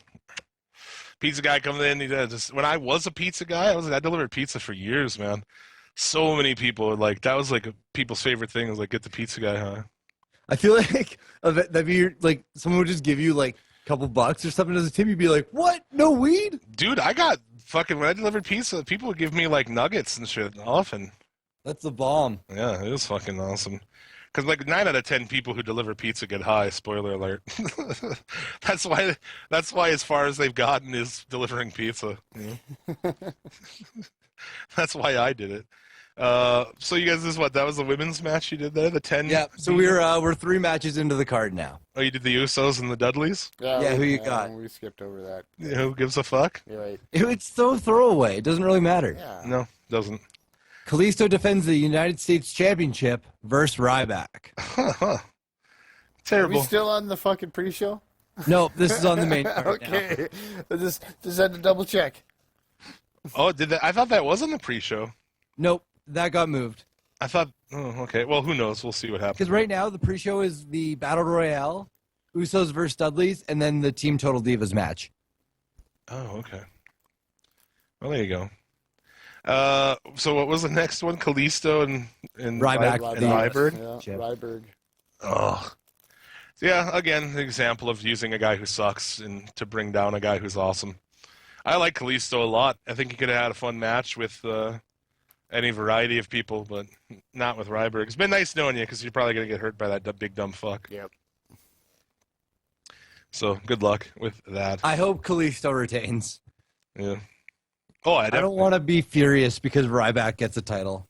Like I said, it's terrible booking for a guy like Ryback. It's like beating up a child or something, or fighting a retarded person. It's like you lose and you lost to them, and you win. Big deal. You beat it. You know what I'm saying? Yeah, it's very win-loss. Like, you can't really win in this No, situation. it's lose for him. Yeah. So good luck. AJ Styles and Jericho would be cool if we hadn't already seen it like 3 times. Yeah. Yeah, if they would have done a good job of keeping these guys separate and feuding, or if they would have delayed the initial breakup between them, maybe there'd be more interest. I think the match will be good. Yeah. Goes without saying, yeah. As long as like the guys are not sloppy. Because there's a couple other matches that have been not the greatest. I think Jericho's trying to do shit that he used to be able to do that he's slowly realizing he can't anymore. But I thought they should have been a tag team for way longer. Bring him in, have more of those Y2 AJ shirts. Have AJ kind of have a light feud with somebody, team them up and run them as a team for a while, then break them up and make this the first match between them.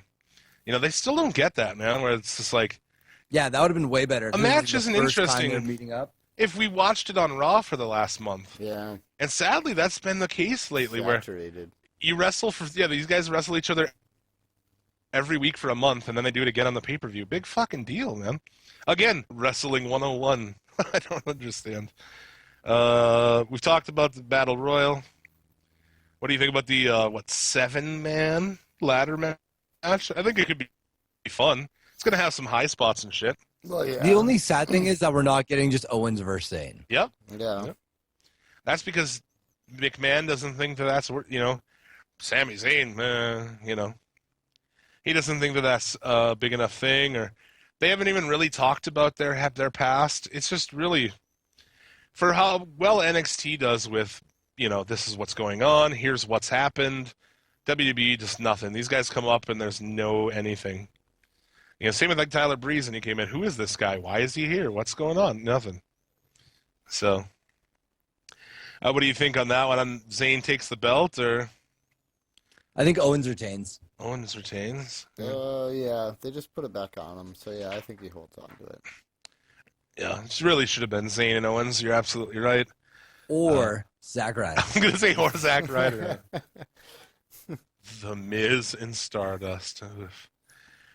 New Day not defending the tag belts in what is advertised as a 3-on-4 handicap match, but I'm guessing will be a 4-on-4 with a surprise teammate for New Day. It's going to be Mark Henry, baby. Oh, God. No, I think they already did that. They already ran that out. They're going to get Mark Henry up on a unicorn? Because we all know they're coming in on a flying unicorn. Oh, and how sick is that unicorn entrance going to be? There better be a unicorn entrance. If We are there's not, totally expecting a unicorn fucking entrance here. oh, I expect all of them riding a giant unicorn, and if we don't get it, I'm going to be pissed. That's like all I really want. That's like what I'm most excited about for Mania, honestly. Is like to see if they come out on a huge They're unicorn. in the right venue to do it, so fucking let's do it. Yeah, dude, I think that'd be fantastic. Especially maybe if it was like floating too, that'd be even Yeah, better. like it comes, yeah. It flies Like down. on strings or what? Yeah, something like that. They're in Yeah, dude. AT&T Stadium, man. That's the one to do it in. That's the one that's got all the shit rigged up to do shit like that already. So yeah, that's the stadium to do it in. You might as well go. Drop the money, dude. Pay for it. Yeah, Make it let's happen. go, Vince. Yeah. Pony up. Yeah, I'm going to hope I New Day- like your pun. Yeah, that's a nice pun there. Good one. Pony up. Unicorn. Yeah, right? God damn it. I hope the entrance isn't a one-trick pony. Ah, yeah. Yeah. You guys stop horsing around, all right? All right. Yeah. Horse hockey shit. going on over here. Well, I don't know. I don't know about the order of this whole thing is going to end up being, but let's just say McMahon and Undertaker. It'll be the Undertaker's last Mania is what they say if he loses. So No, they moved this match to the end, man, so it doesn't end on. Yeah, I such a think this is booze. closing the show. This is it going to close the show? This is Yeah, close. but I for can- sake of talking, whatever. We can Yeah. talk about it now. All right, I'm not sure. They keep fucking shuffling everything around, and they haven't really said on this. But you feel like, unless they want the show to end with like 85,000 people booing, they'll do that. Triple H would be like, I should go on last. Oh, dude, that's the only reason I think that a match will go last because it's him. Seriously. That's a good possibility, but I think Undertaker Shane should close it. Yeah, it's the only the company that's on the line, right? Yeah. No, it's Raw. Raw's on the line. Okay, Raw's on the line. All right. Yeah, I mean, what do you think here? McMahon, if they push this whole thing and everyone's like, yeah, we want change, and then Shane loses, holy fuck, that would be like suicide right there. Yep. Yeah, like it's one of the things when they ever make a story about like the Authority going away as a stipulation and then they win, like fans will riot in terms of just being pissed. Oh, man, I almost, part of me is like, man, that'd be fucking amazing. Monday after Raw, and it's just like the most angry fucking crowd ever. That'd be amazing. Oh, I would take that. But I feel like Shane has to win this, yeah? I feel like Shane has to too. There's gonna be some sort of run. So Undertaker loses twice at Mania, and one of them is to Shane McMahon, who Michael Cole called young man on Raw. Just for the record, Shane McMahon, 46. Michael Cole, 47. He's a young man to Michael. He's a young man. Michael Coleslaw over there. Michael Coleslaw. There you go. Yeah, Michael Coleslaw. Yeah. What you got? You cooking up some food tomorrow? Some cross-faced chicken wings or what, Rando? I think so. I think I might. I'm gonna do something. On the menu, I am making barbecue pulled pork sandwiches. Oh yeah.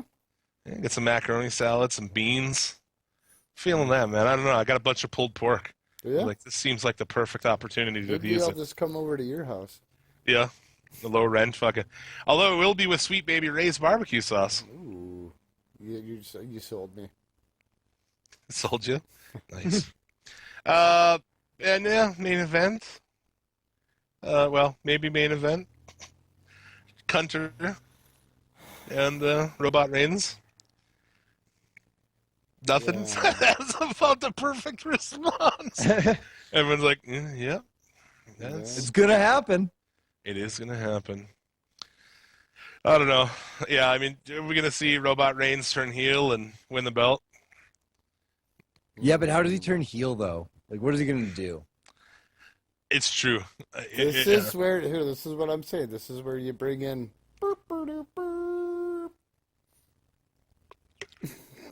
nothing. Okay. Why would he help Robot Reigns? Go to turn heel at least. Someone comes in to help Hunter. Cena comes in to even the odds, and Reigns takes everybody out. I don't know. I don't. Let's not put a bunch of thought. It's into gonna be this. fucked booking anyway because Yeah. anything we come up with is gonna be just as outlandish. As, I don't want to put more thought into this than they have, and it's obvious they haven't put much. So yeah, let's- we already have so. We already have put more thought into this than they have. So exactly. So we'll see. I don't think there's any way this is going to live up to. It's going to take a bunch of like returns and surprise appearances to bring this thing up to par with NXT. this thing is gonna. I don't know. They're gonna have to. I guess we didn't talk about Ambrose and Lesnar, did we? No, we didn't. We missed that one. Ambrose has to go over in this, He dude. has to. If there's ever a way, I mean, for somebody, I feel like that's the only reason that it is a street fight is like, well, okay, he'll beat you, but only after he like runs you over with a truck or something. Yeah, and I'm hoping for a spot like that tonight. That was something I wanted to say too. Yeah, I'm hoping. And also, for- you're gonna see that with. I feel like that's why that match with Triple H is a no DQ. Is if he's gonna lose, it's gonna be like, yeah, because he got fucking cut in half or something this is where they He should got hit in the nads. with a hammer. with a hammer. You think that'll be the thing that'll be the Roman Reigns heel turn? Good old nads kick. I love that they think that's the thing now. Like they're like, oh, we'll turn him heel, hit him in the balls. What the fuck? This is where this match is where I think you should use a spot. What was the other street fight that Ambrose was in and they ended up in the car driving around? Was Oh, it him Luke and Harper. Yeah. Was it Luke Harper? Okay.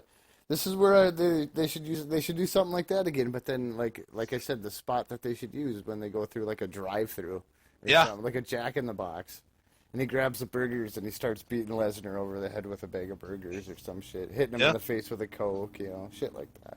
I thought the way they did that, where like, okay, Ambrose and Harper left, and you're exactly right. It should have been like that in a drive-through. That'd have been great. Like, here's your soda, like splash of soda in his face. Yep. Maybe it's a little too much to Steve Austin, but Yeah, I think that'd be awesome though. That'd be fucking fantastic. That's the way Yeah. I would book this.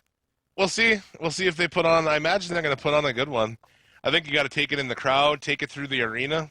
I like that shit, but Yeah. it doesn't happen much anymore. One of my favorite hardcore, I It guess. is a humongous arena though too, so I doubt they'll be outside. It'll take them a half hour to get outside. One of the better street fights. WCW had Benoit and Sullivan. You ever seen that? They end up in the bathroom and shit. Oh yeah. And, Oh yeah. Yep. With yep. Dream on commentary. They're the woman in the men's bathroom day. Oh, dude. That was I a watched Halloween Havoc last night with the Dream on there as commentary through a 4-man booth actually that night. the whole time. Yeah, the whole time. Shivani, fucking who the other? Heenan, Heenan, the Dream, and who else? Mike Tenay. Tanay. Yeah, Tanay came on later. Yep. My favorite three-man booth ever is Shivani, Heenan, and Dream. I don't That's- like Shivani. I was watching this last No, I night, don't and like was Shivani either, This would be good, but let's get Shivani out of there and let's. Bring He's in a good somebody straight else. man for Heenan and Dusty, you know? Right? Yeah. Yeah, because I think which one was it with the bicycle? Who's riding a bicycle in the arena? A bicycle. He's got a bicycle. Yeah, it's the same as thing as like with that woman in the men's. There's a woman in the men's bathroom, and he like keeps going on and on about it. You know, like it's like this mind-blowing thing to the Dream. How'd they get past the door? Bobby, how'd they get in the door? There's a fan on the door, Bobby. They can't get through that fan, Bobby. They unveiled a statue of the Dream. That was awesome. I liked it. Yeah, that was cool. The Dream is obviously one of our favorites, if you will. That's right. So yeah, WrestleMania. Hey. 7-hour extravaganza. Oh yeah, hour.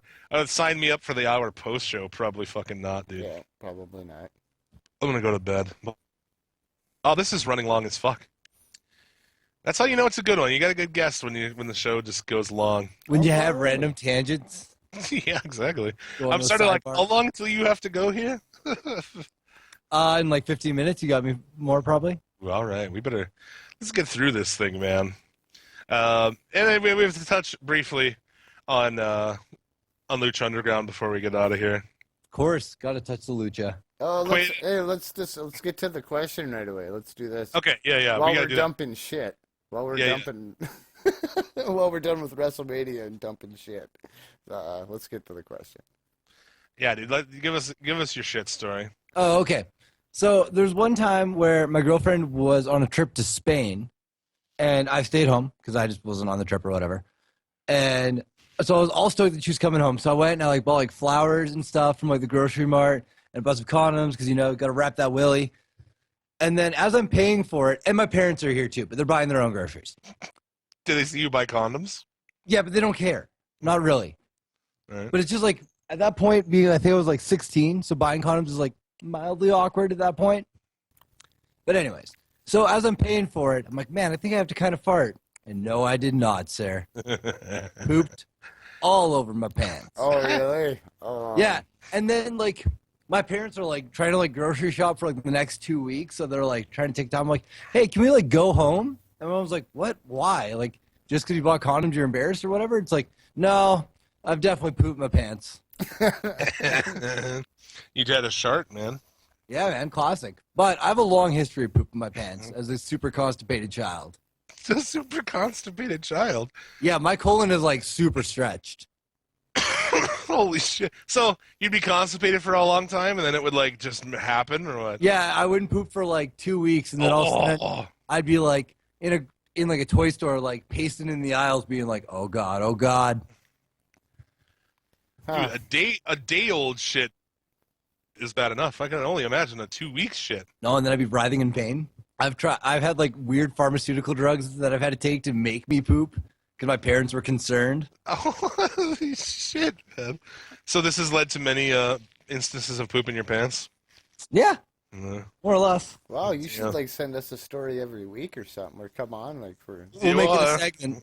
Yeah, a well, segment. Yeah. we'll get I'll shit another one next time, huh? Awesome. That's good. We gotta make a compilation of all of the shit stories.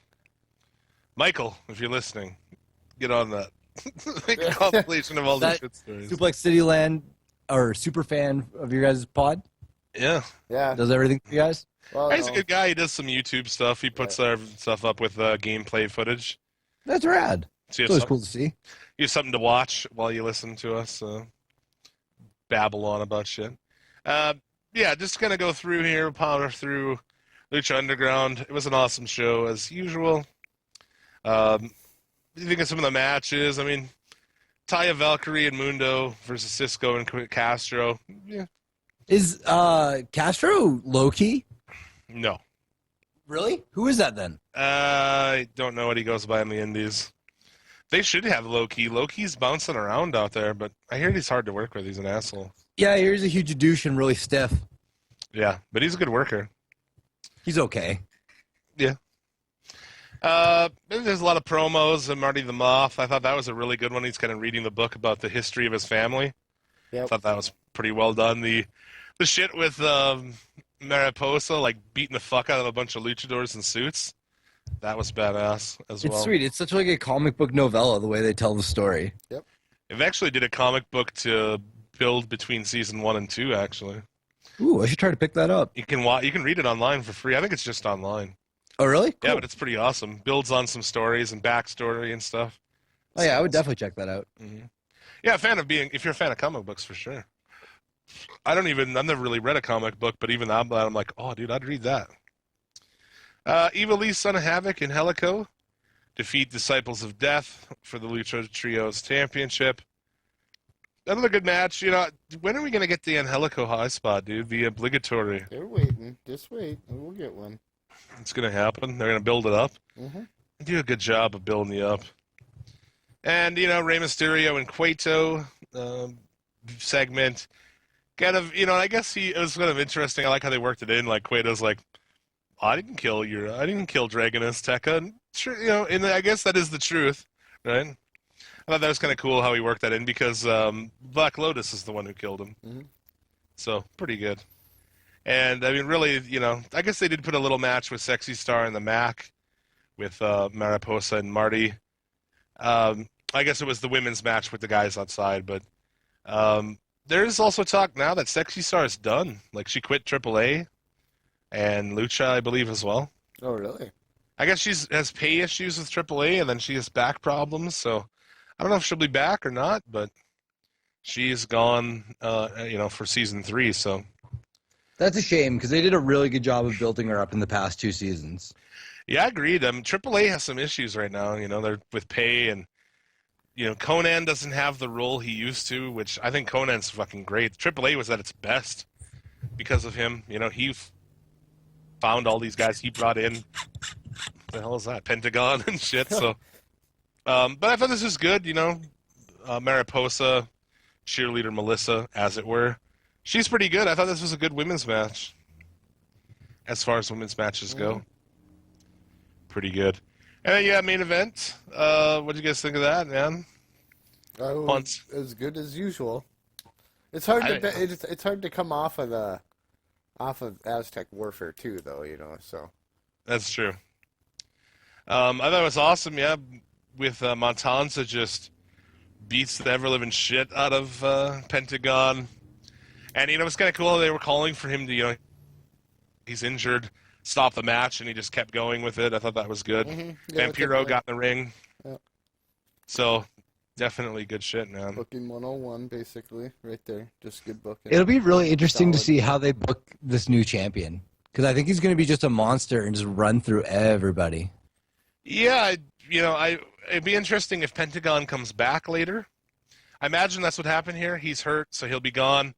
But him and Vampiro will probably have some vignettes where they're, working on things or advancing, and, then they'll come back, and Pentagon will come back sick as fuck.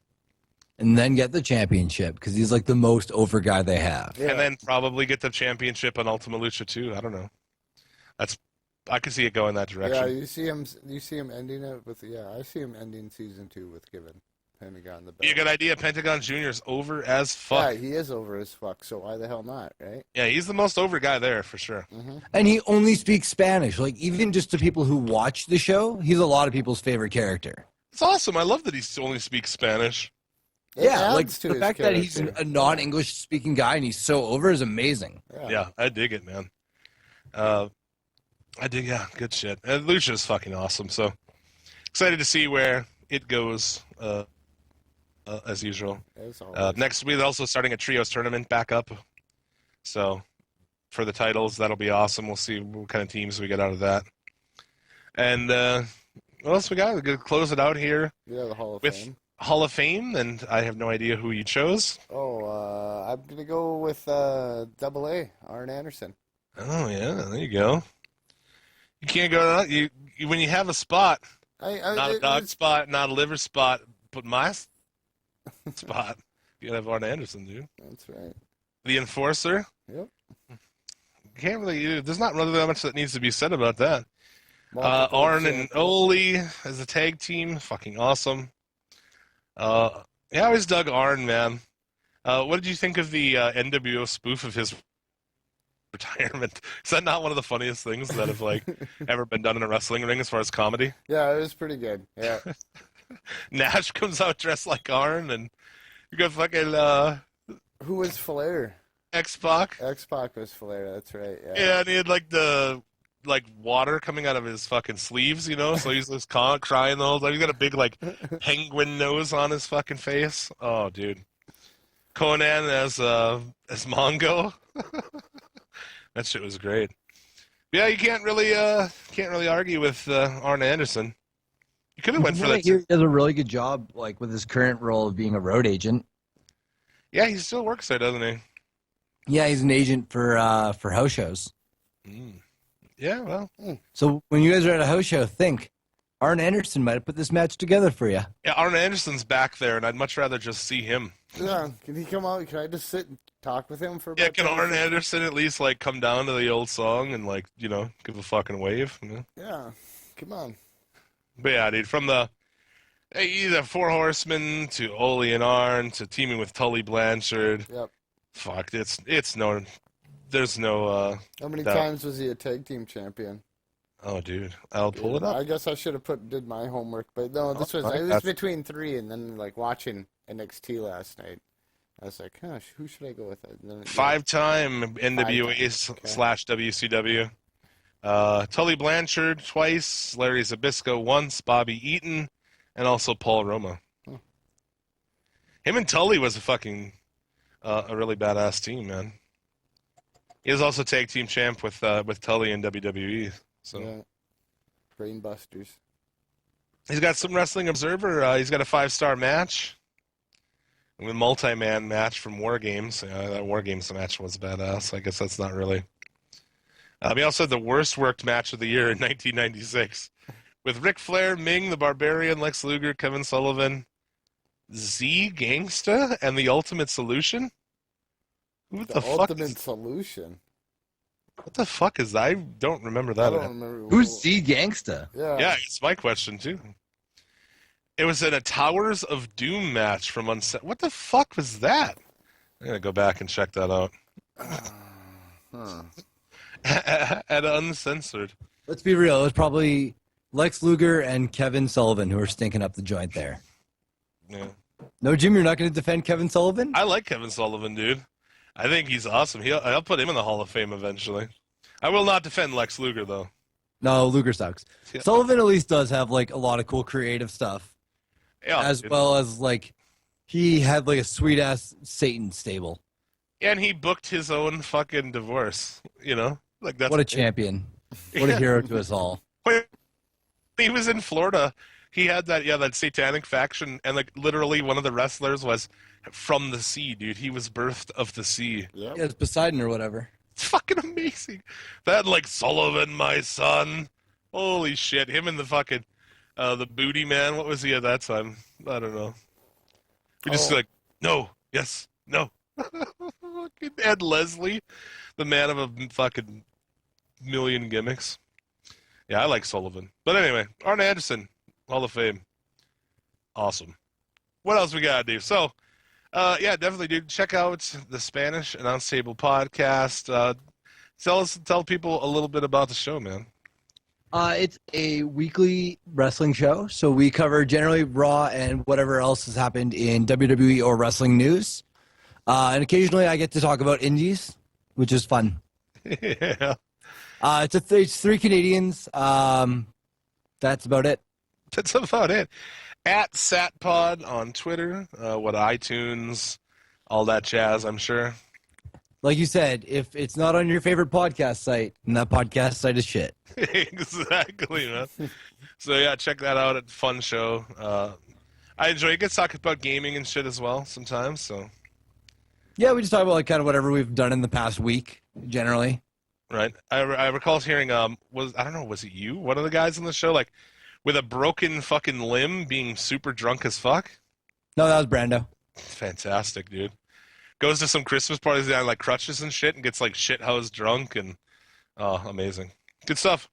So yeah, at SatPod, check out their show, and yeah, thanks for spending the afternoon talking wrestling with us. Yeah, no worries. Thanks for having me, Randy and Jim. Yeah, man, for sure. And that'll do it for this week. We'll be back next week to talk WrestleMania and Raw. We are joined by our 4-time guest. Oh, he's gone. That's it. He had to go. He had to go, huh? Okay. Oh, yeah, it's Scotty, Spanish Announce Table Podcast, ladies and gentlemen. Next week, we will be back. Yeah, Jared, the 4-time. Look